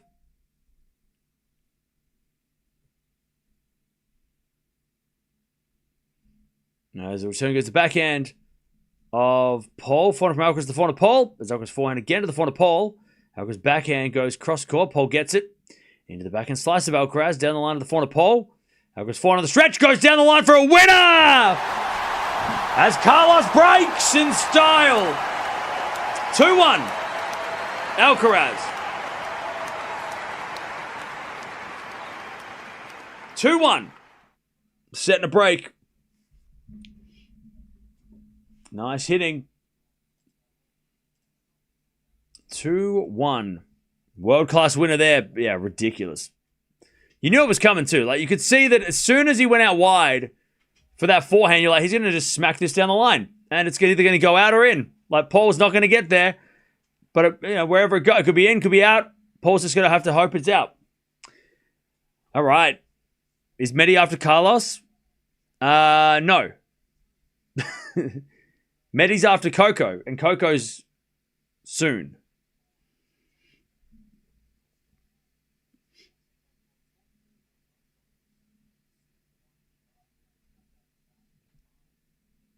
Yeah, he's putting the foot down now.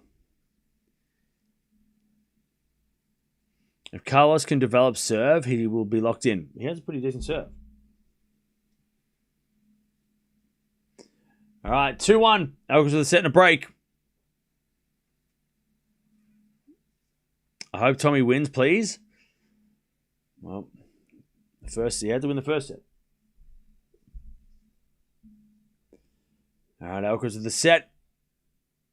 And with the break.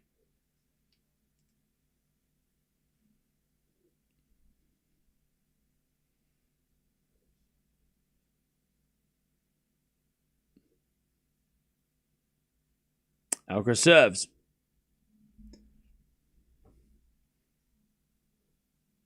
And his backhand, goes out by Alcaraz. All right. Love 15.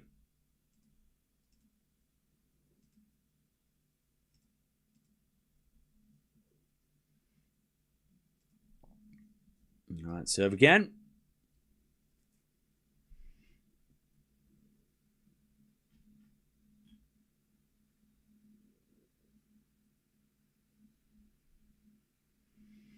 As with a backhand down the line, into the forehand of Paul. Paul goes wide. And it's 15 all.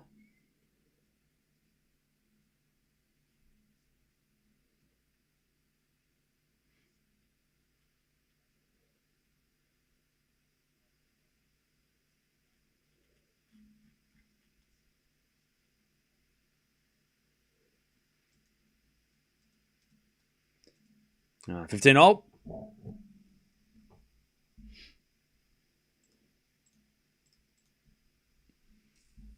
Serve to the forehand of Paul. Paul into the forehand of Alcaraz. Paul with the forehand again. Goes wide. 30-15.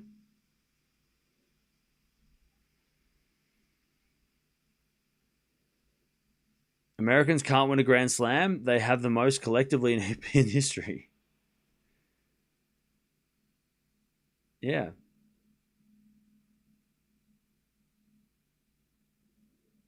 Serve into the backhand of Paul. That was a lovely drop shot. It's too good. 40-15.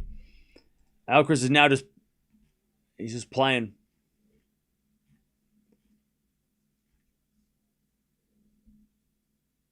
$40-15.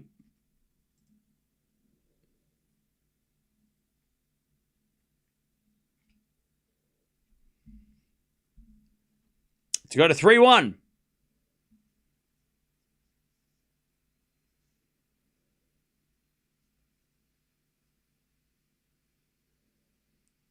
Ace down the tee. All right. 3-1.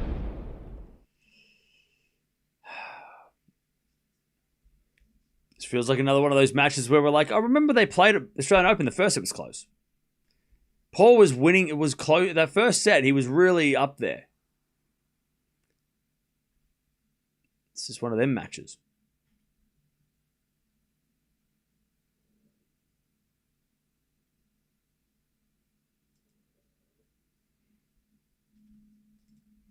Three one.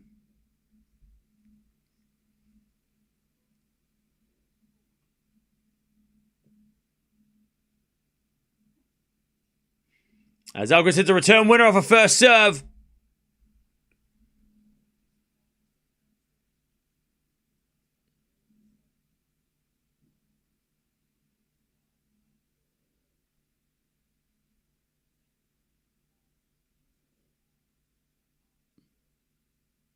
Love 15. As Paul serves a fault, second serve. Serve in the back of Alcaraz, return goes long. 15-0.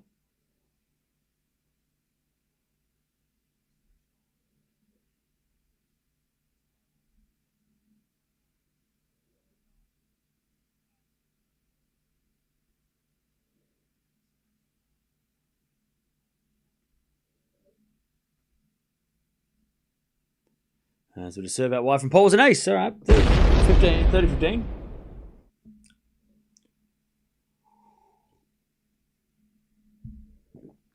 30-15. By the way, where'd that Sinner fan go that was here before yelling and screaming about Paul? That's crazy. All right, he's backhand down the line into the forehand of Paul. Cross court the forehand of Alcaraz. Paul down the line. Forehand winner. 40-15. 40-15. That guy always shows up and then disappears. Yeah, pops his head out. Go Tommy. Oh, he's losing.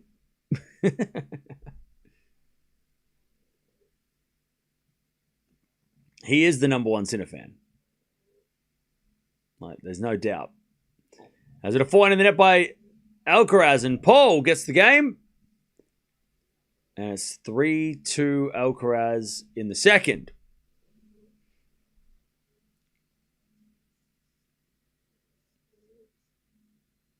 Maybe Djokovic can lock in for 25. Maybe.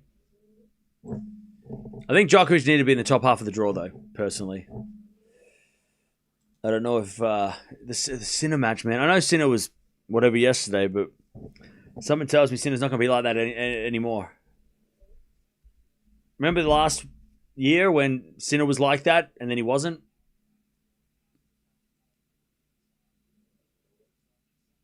Paul had to win the tiebreak. Yep.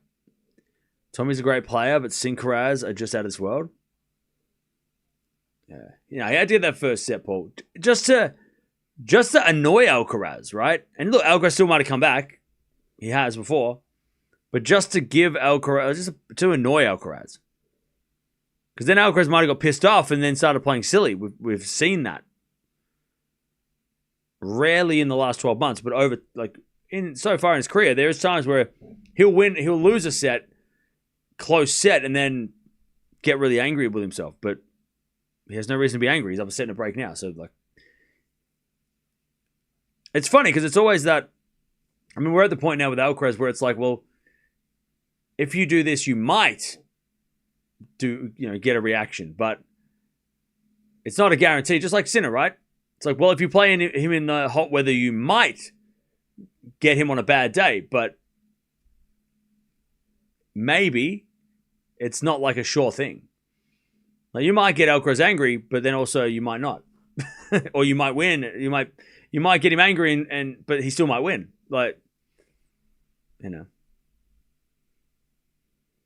No excuse for Tommy for a double fault.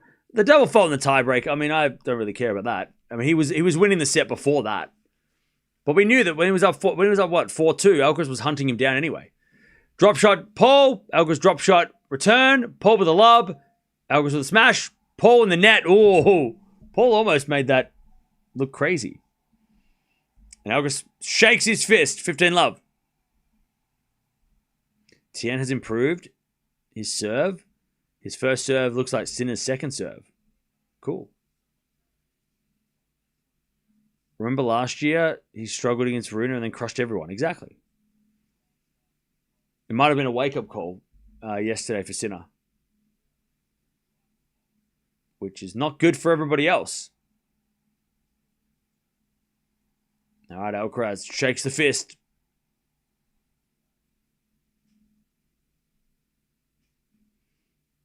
.25-shot rally. As Alcaraz serves a fault. Second serve.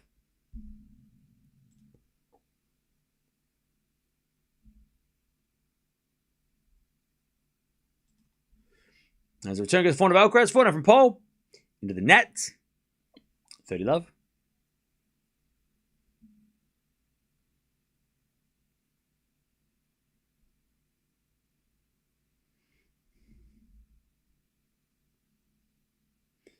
.30-love.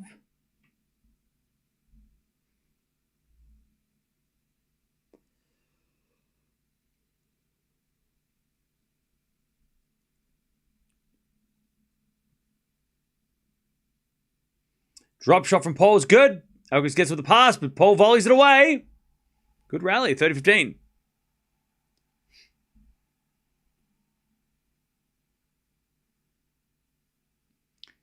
Deep down, everyone wants a Alcaraz final. I don't. If we get it, I'll be happy and I'll be fine with it and I'll watch it. But I don't want it to be a Alcaraz final. Sinner or Alcaraz in the final, yes, but I don't need it to be Alcaraz. I'm fine with that. I'm happy to not have Alcaraz until the clay season. Because they're going to play probably in Indian Wells. They'll probably play Monte Carlo. They'll probably play we're going to get a lot of Alcaraz. Let's just not have the first week. Paul with a return winner, 30-0. I'm not going to cry if it happens, but I prefer not to. I'd prefer a different final. I don't know who, but just not Alcaraz.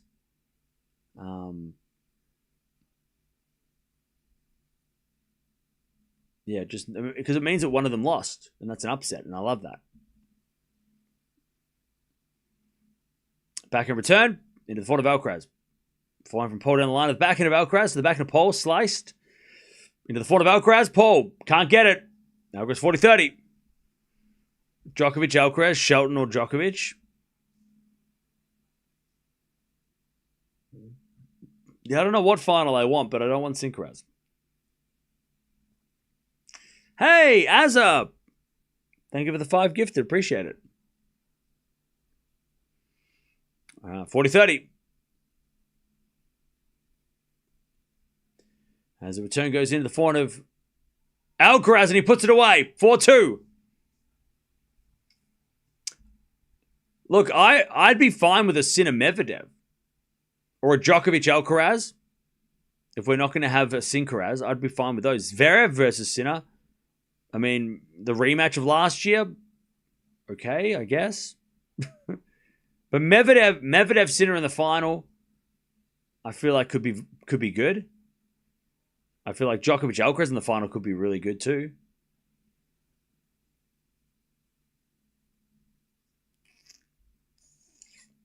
Just not the same final as we've had. Can you say hi to Chloe? No. No. I will not. I will not say that. I refuse. All right, 4-2. Alcaraz love 15.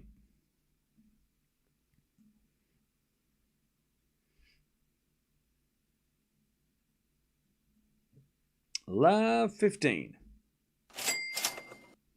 Yo. Enjoying this stream, thanks, Cam. Hey, thank you, Anonymous, for the $10. Appreciate that. Love 15.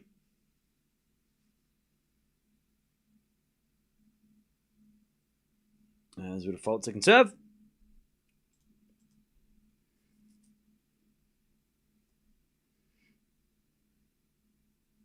As the return goes back in a pole, slice from Alcaraz is in the net. 15-all.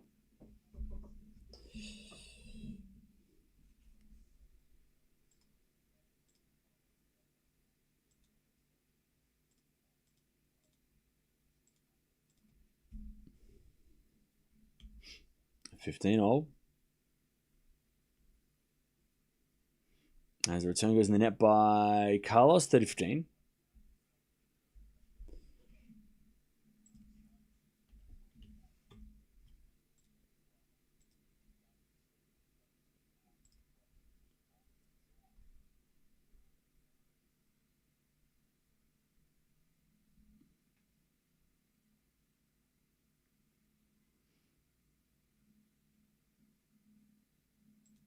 All right, 40-15.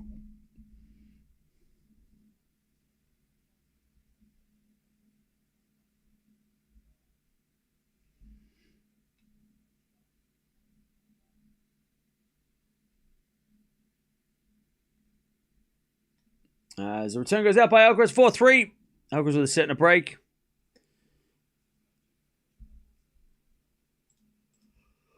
Ooh, pardon me.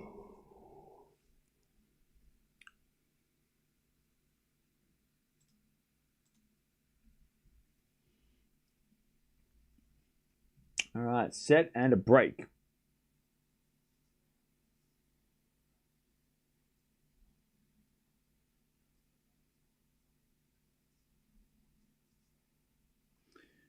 All right. Sinner likes playing Shelton, it seems. Yeah. God, the draw. It's rigged against Shelton. They always put him up against the hard players. All right, 4-3. That was a joke. The Jung play? No. Not this tournament. No, she withdrew. Do you think the AO will pull Sinner a day given yesterday? No. They won't. Oh, we'll put Sinner on the day. Oh, I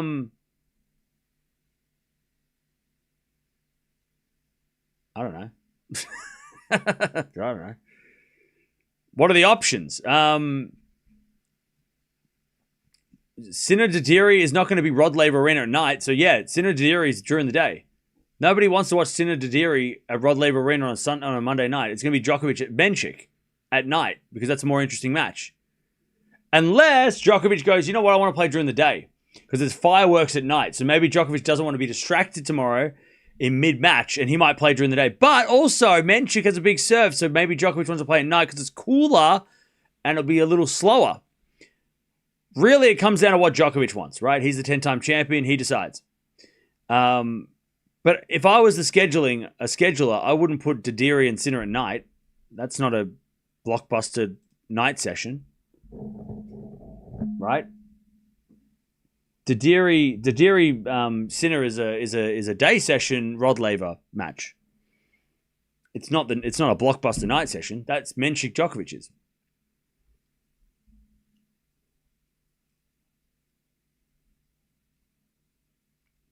All right, 15 love. So I'm going to say Sinner plays during the day. Forehand winner return from pole, 15-0. Also, it's not going to be hot tomorrow. It's not going to be that as hot tomorrow. So, I would say daytime.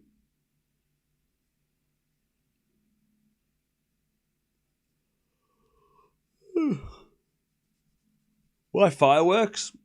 Just because. To the back end of forehand rally. As that goes in the net by Paul on the forehand. 30-15.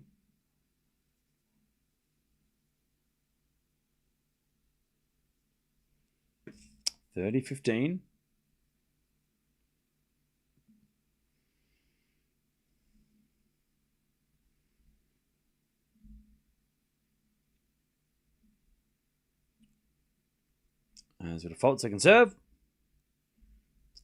By the way, Swiatek Inglis will be tomorrow night because Inglis. Oh, what a drop shot by Carlos. What a shot. 40-15. Crazy.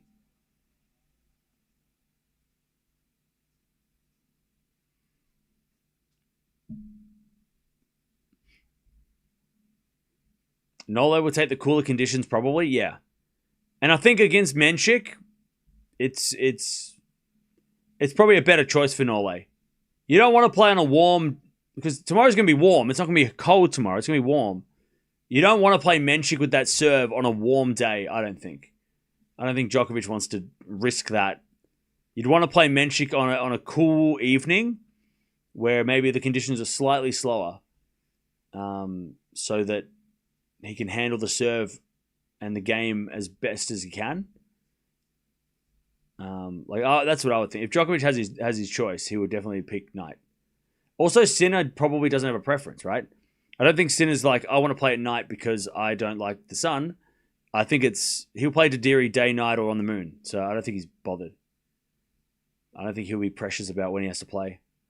15 love. It's not going to be hot tomorrow anyway. It's not going to be as hot tomorrow anyway. Also, part of me thinks that Sinner wants to probably play again during the day just to kind of get it right. You know what I mean? Like something tells me that Sinner wouldn't be like, oh, now I need to avoid the daytime because I'm scared of the sun.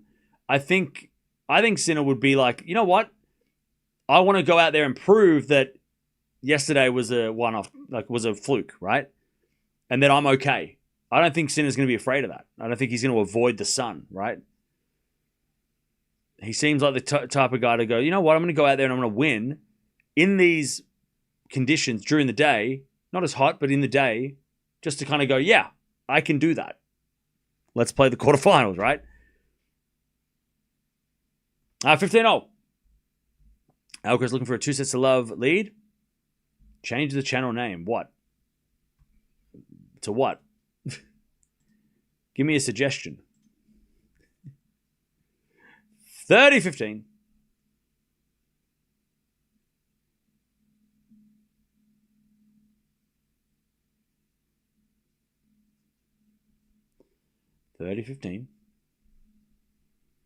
To Sinner TV. Good one. 40-15. Paul trying to hang on to the serve, so at least he'll serve first in the third. 40-15.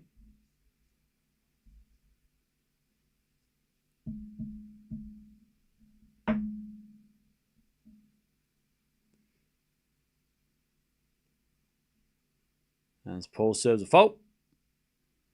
Second serve.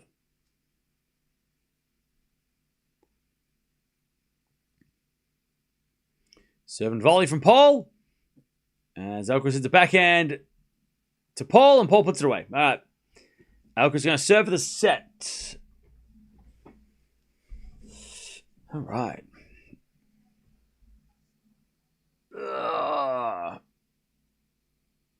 Cool.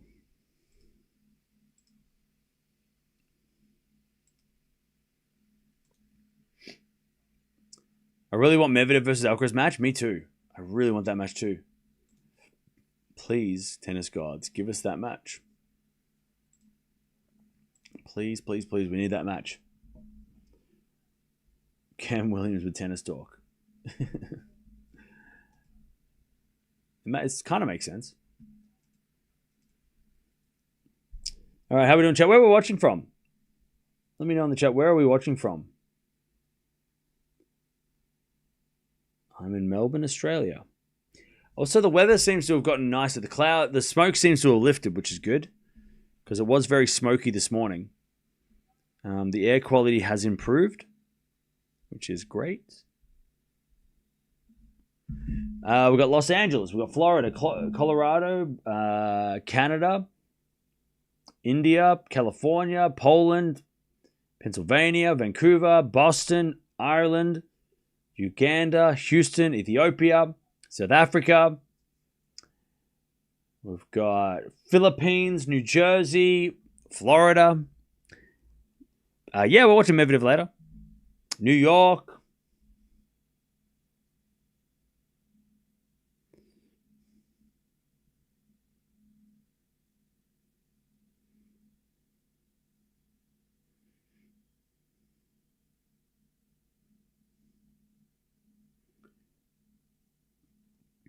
All right, 5-4. That goes the net by Paul, 15 love. We've got Idaho, we've got Hawaii, Greece, Kazakhstan, Cincinnati, Arizona, Seattle, Utah, San Francisco, California, Pakistan. As we get a nice winner again from Alcaraz. 30 love. 30 love.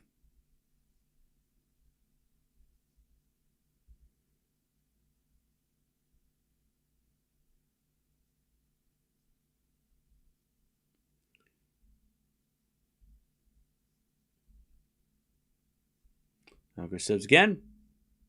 Into the front of Paul. To the backhand of Alcaraz. Paul with the backhand down the line. Great shot. Alcaraz gets it. Paul comes in with a volley. Alcaraz going to get it with a pass. It's a lob. Paul puts away the smash. Nice. Good rally. 30-15.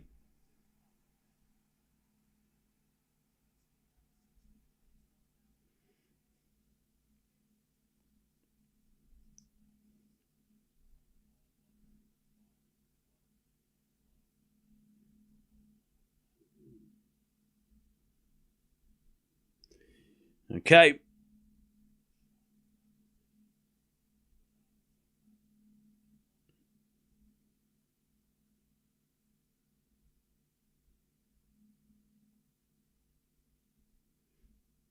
As Alcaraz hits a backhand cross court into the backhand of Paul. And then Alcaraz hits a backhand long. 30-0. Hey, Dark Lord, thank you for the 26 months. Djokovic versus Alcaraz final, age versus youth. That'd be fun.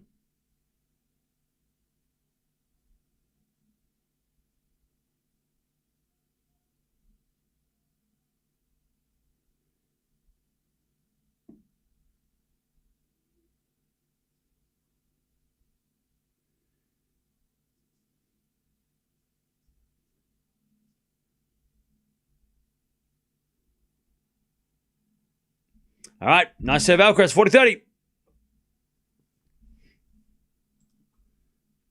40-30 for a 2-set-to-love lead.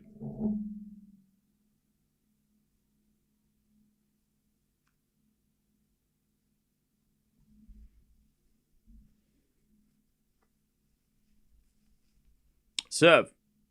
There's a fault. Second serve.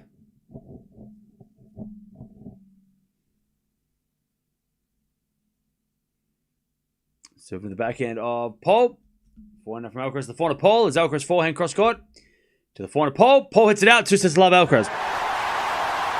6-4 in the second. And that was only 40 minutes.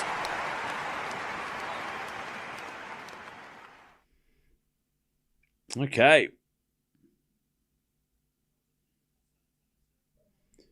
Alcaraz takes the set.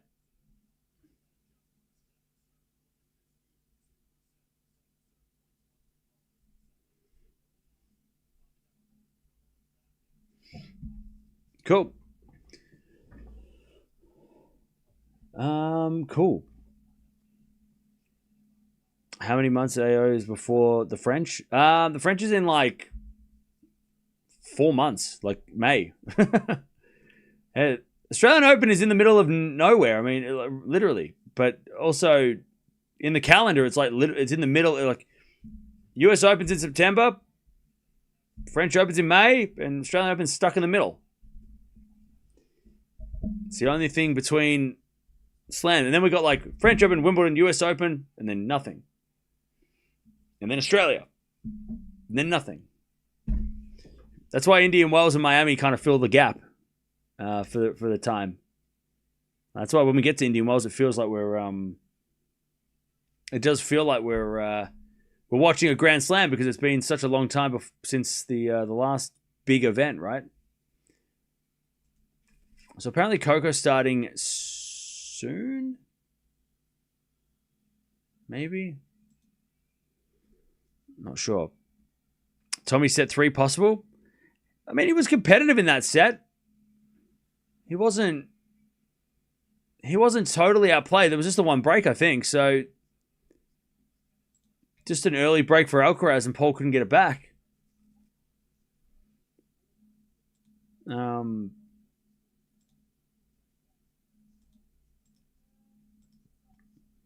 Yeah, there was only one break point for 2 break points for Alcaraz, 1 converted, and Paul had no break points to get back. So, yeah, it wasn't that far away. Windy Indian Wells again. Indian Wells is going to be interesting with Sinner back. Like Indian Wells, Alcaraz, Sinner, Indian Wells, and Draper defending champion. That's going to be a fun tournament. It always is. Indian Wells is a great tournament. 15 love Paul. 1 second, chat.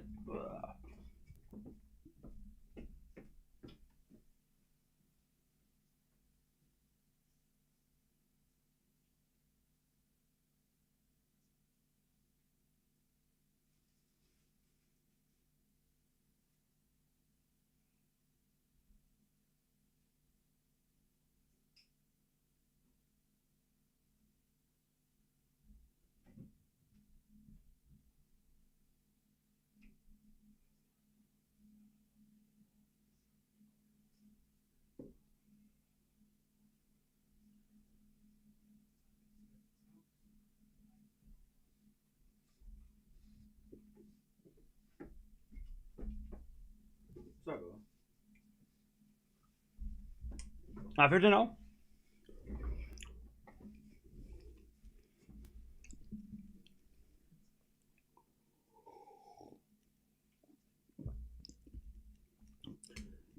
15-0. First game of the third. Double fault pole. 15-30.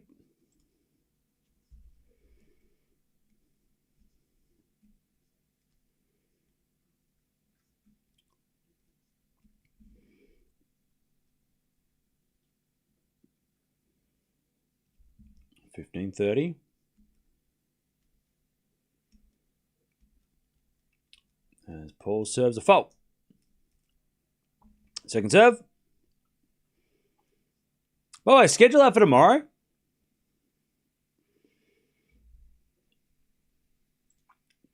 It's got to be coming out pretty shortly, right? All right, forehand there goes out by Alcaraz, 30-all. It's got to be coming out in the next hour, right? All right, 30-all.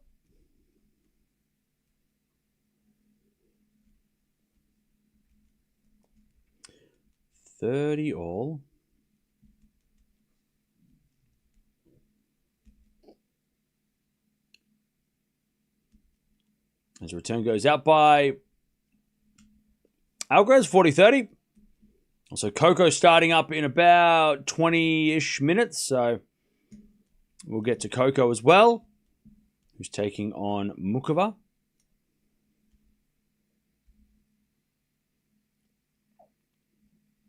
As the return goes to the forehand of Pole.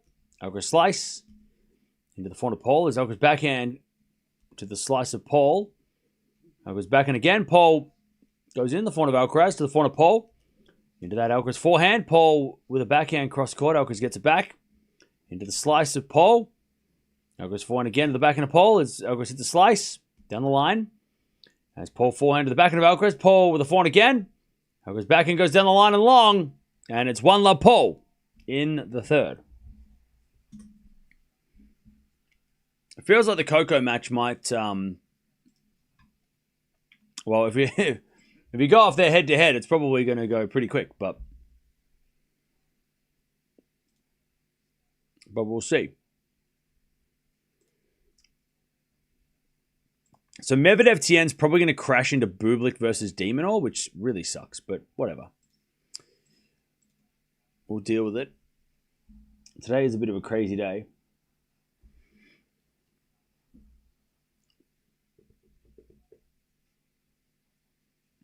All right, I'll be back in a second. 1 sec.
All right, love 15. As Paul hits it out in the return, 15-0.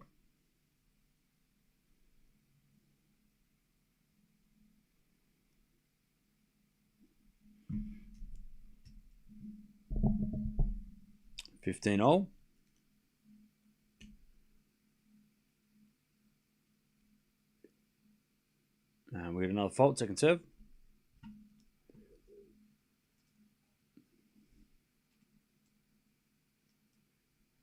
As a return, goes in front of Alcaraz, front of Paul, down the line. And Alcaraz wins a point. Paul hits it long. 30-15.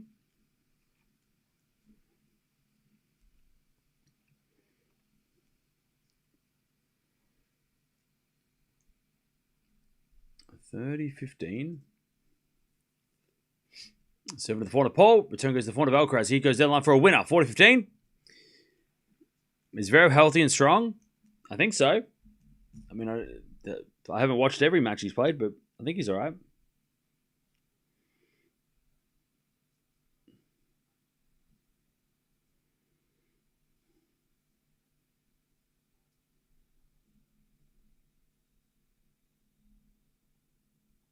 As the return goes out by Paul, it's 1-1 in the third.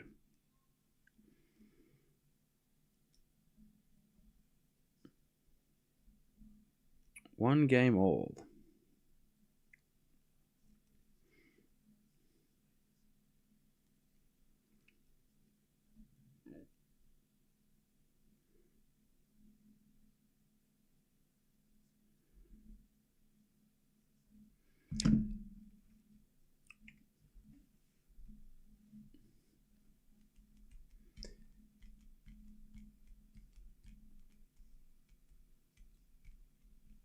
All right, 1-1 in the third.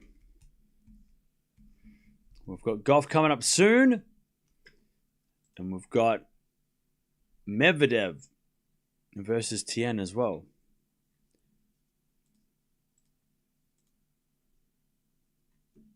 So plenty of matches still to go. And then tonight we've got matches as well. Smash from Paul. Alcaraz puts up another lob. But it goes long. 15 love.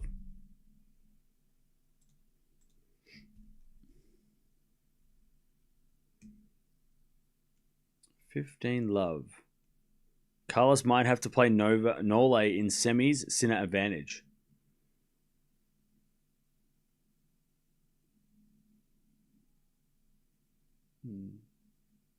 You mean in this tournament, or are you talking about another tournament?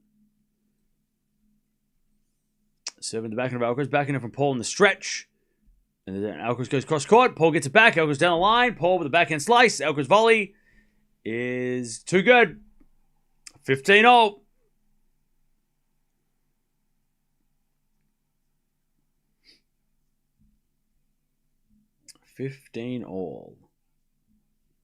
Lovely hitting by Alcaraz.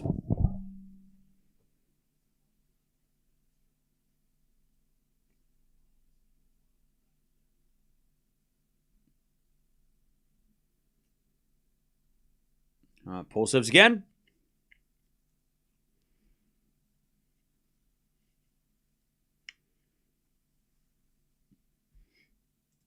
As Paul serves a fault. Second serve.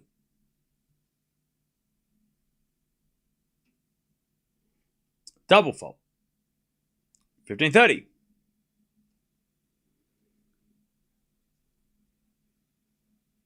Mukovic is your dark horse. If she can get through Coco, then who knows? But Coco is such a bad matchup for her, for whatever reason. I think she just doesn't know how to play Coco.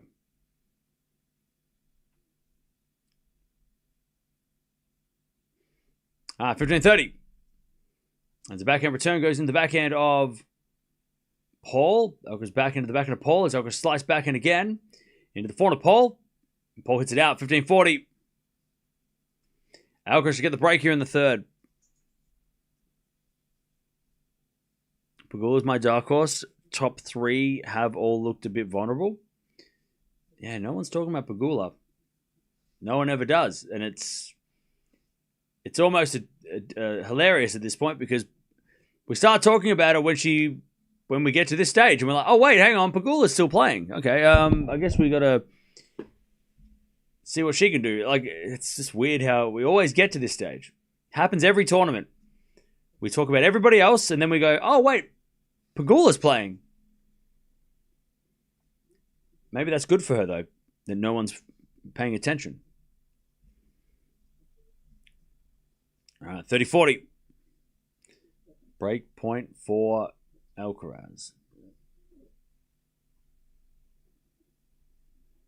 As Paul serves a fault.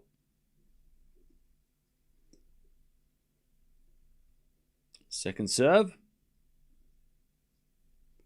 The back of Alcaraz. Paul with a forehand. Into the forehand of Alcaraz. As Paul forehand of the stretch. Alcaraz in the nets. All right, we get the deuce.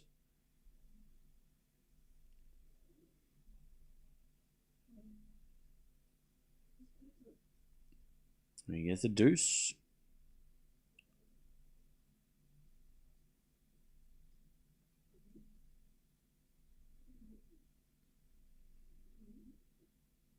Paul serves again.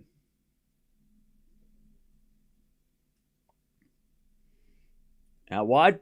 And then a serve and volley, but the backhand, he missed. Oh, man. He hit a great serve. I don't think he was expecting that return to be straightforward. Or maybe he thought the serve was good enough. Advantage Alcaraz.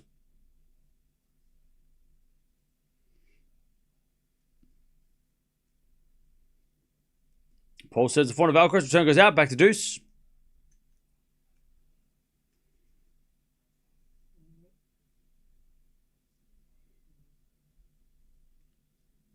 I remember the day Alcaraz beat Nadal the first time I watched it live. Cool.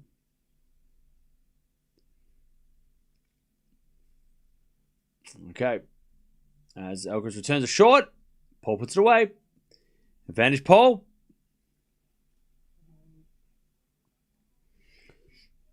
What's more likely, Sinner three-peat or Carlos three-peat at AO or Roland Garros?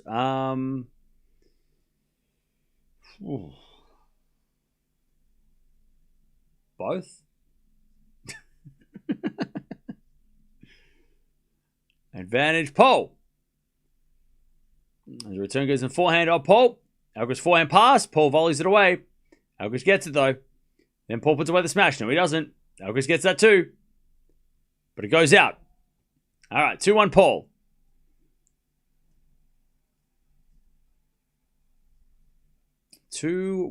Paul.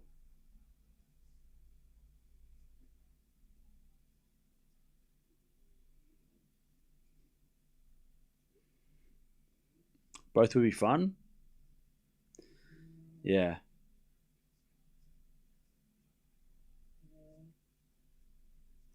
All right.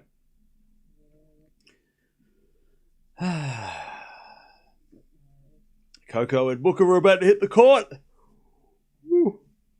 So we'll start that up in a second. And we also got Medvedev Tien after that match. And then we've got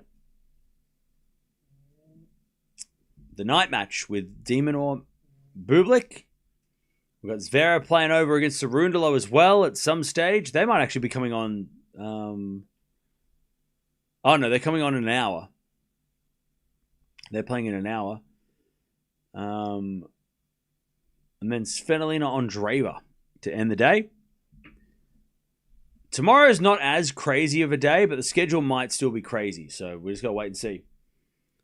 Like today's schedule has been just like, the only match that I didn't really want to watch, and that has already happened, was Jovic and Putintseva. I didn't think that was the most interesting match, and it turned out to be the most, so far, the most easy match.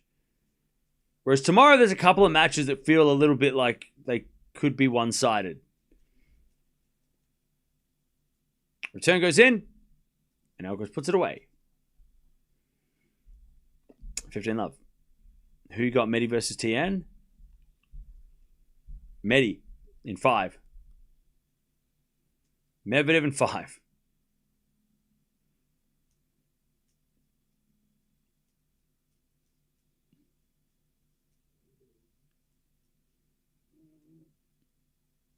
All right, serve in the front of Paul. Back into Alcaraz to the back of Paul. Paul hits it wide. 30 love.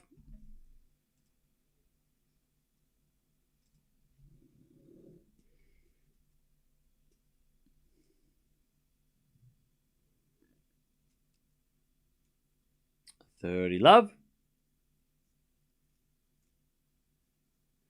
7 to the front of Paul. Alcaraz backhand in the nets. 30-15.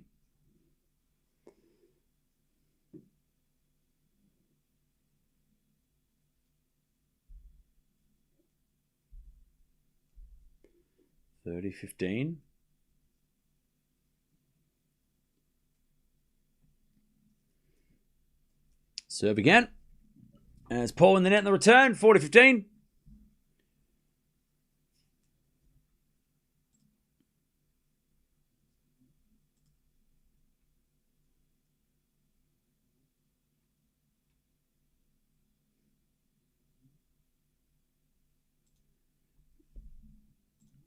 As Alcaraz serves a fault. Second serve.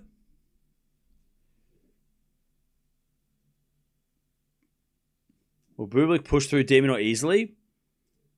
Probably not easily, but I think he'll beat Demonor, yeah. 2-all. 2-all.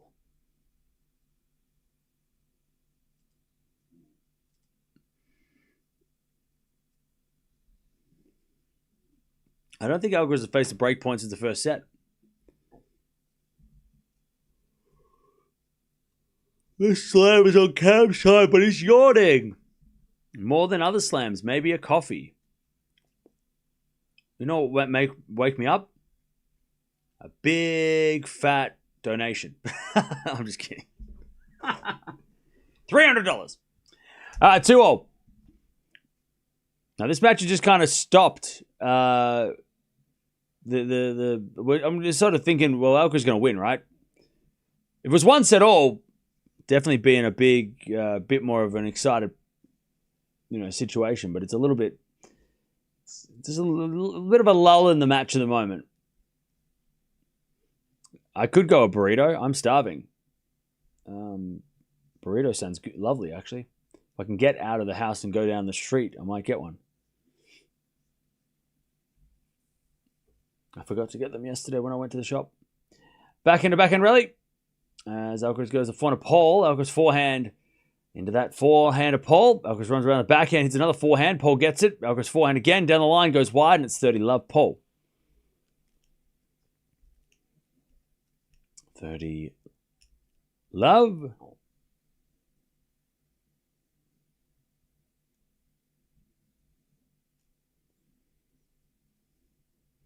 Best match according to you so far?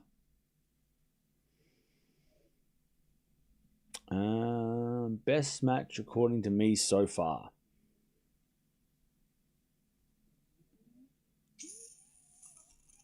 Probably Stan winning against Gia. As Paul volleys it away, 40-love. Just because it was like, great to see Stan win in a final set tiebreak that way, long match. I think Musetti versus Mahatch is also on the list, right, from yesterday. In the heat. Like the fact that those guys were able to do that in the heat. Hey, coach, thanks for the 5. Appreciate that. So yeah, those are the 2 for me. The Wawrinka one, because it was so special for him to win at 40 years old in 5 sets. A long match. I mean, that was really cool, right? Yeah, the Medvedev comeback from 2 sets down is also probably up there, but as Alcaraz puts away the smash, 40-15. Yeah. But I'm hoping we haven't seen the best match yet. I think the best match is still to come.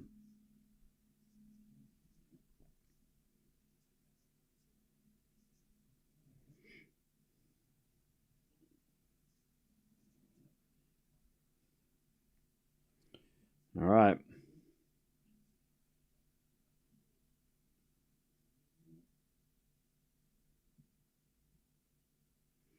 As Alcaraz returns, but it goes long. Paul leads 3-2 in the third.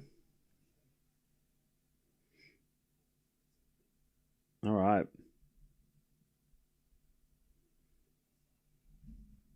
What's the time? Okay.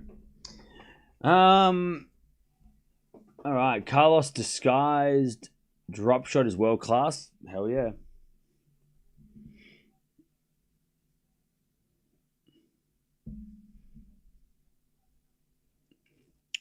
Sinner won't reach the semis. You sure? Are you basing that off yesterday, or are you basing that off yesterday? So wait, who's he going to lose to? Shelton? You know what? On a serious note, Casper Ruud has been serving very well. Ruud versus Sinner on a could be a good match in the semis. So the quarters. Ruud, like we're not really entertaining because we don't think Ruud's going to be here because we thought he wouldn't even be here. He said he was going to leave, but Ruud versus Sinner in the quarterfinals, that could be a bit of a grind for Sinner. I don't think the conditions are going to be anything like yesterday for the rest of the tournament, like for him. But Ruud versus Sinner, is that? I don't know. Maybe not on a hard court, but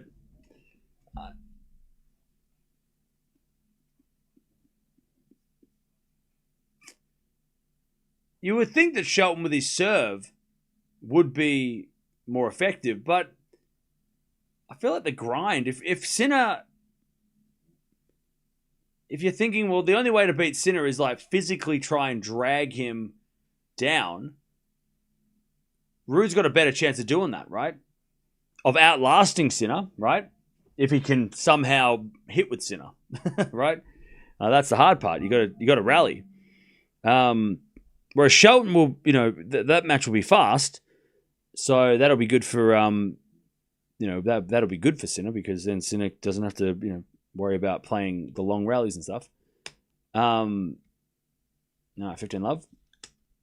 Yeah, I know he hasn't beaten him before, but I don't know. Just the physicality of it. I think they'll be more physical against Ruud, and maybe that's a better match. Also, I think it's something that we haven't seen. I mean, we've seen Shelton versus Sinner more recently. We haven't seen Ruud versus Sinner on a hard court Grand Slam quarterfinal. I mean, that doesn't feel like it could be. It feels like it could be something. Ruud's been playing well. Ruud will withdraw because his wife's pregnant. Well, that's the problem. He might get to that match, and then he's like, well, I can't be here. I have to go home. 15-all. As Alcaraz forehand goes to backhand of Tommy Paul. Backhand down the line from Alcaraz. Paul hits a forehand wide, and it's 30-15. That would be a shame, though, if he beats Shelton in 5 and then he has to go home. Then he leaves. That would be a shame. If because then Sinner gets can you imagine if Sinner gets a walkover in the quarterfinals? The amount of people that would be so, can you imagine how many people were going to be so understanding of that? All the nice comments that are going to happen if that happened, saying that he's had a tough week, he deserves a day off. Can you imagine? I don't know if the love would be too much. I think if Ruud was to walk over and Sinner was to get the walkover, and deservingly so, right? Because he's had a hard week. Sure, so many people are going to be so understanding. 40-30 Alcaraz.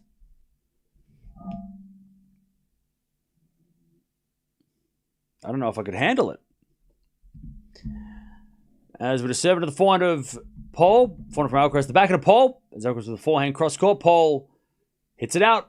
No, he doesn't. It went in. And then Paul hits it in the net. Okay. That was just one shot early. 3-0. As Paul smacks himself in the head. All right, Coco's about to start. We'll get this match also started. As Coco wins the first point.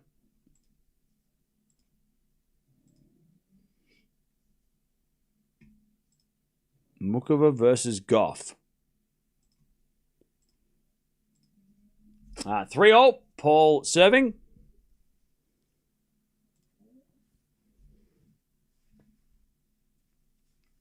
All right, welcome everybody. We've got Gauff versus Mukova in this 4th round. We're also still watching Alcaraz versus Paul, which feels like it's nearing its conclusion. At least Alcaraz is hoping so. Serving the back of Alcaraz. Back forehand now from Paul goes wide. And he almost knocks the umpire out. Whoops. Love 15. And Coco's already got 30-15. Now, if you know anything about Coco versus Mukova, at first you think, this is a good match. And then you look at the head-to-head. And you think, maybe not so much.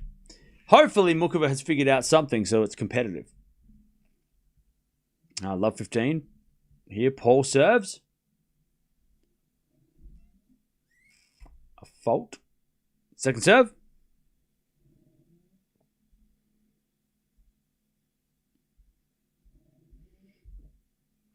As that goes out by Alcaraz.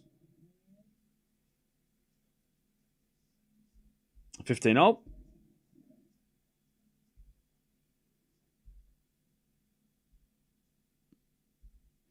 And Gauff's already at 30-0. Hang on. 30-0. Serve again from Gauff. Into the forehand of Mukova. Return goes in the forehand of Gauff.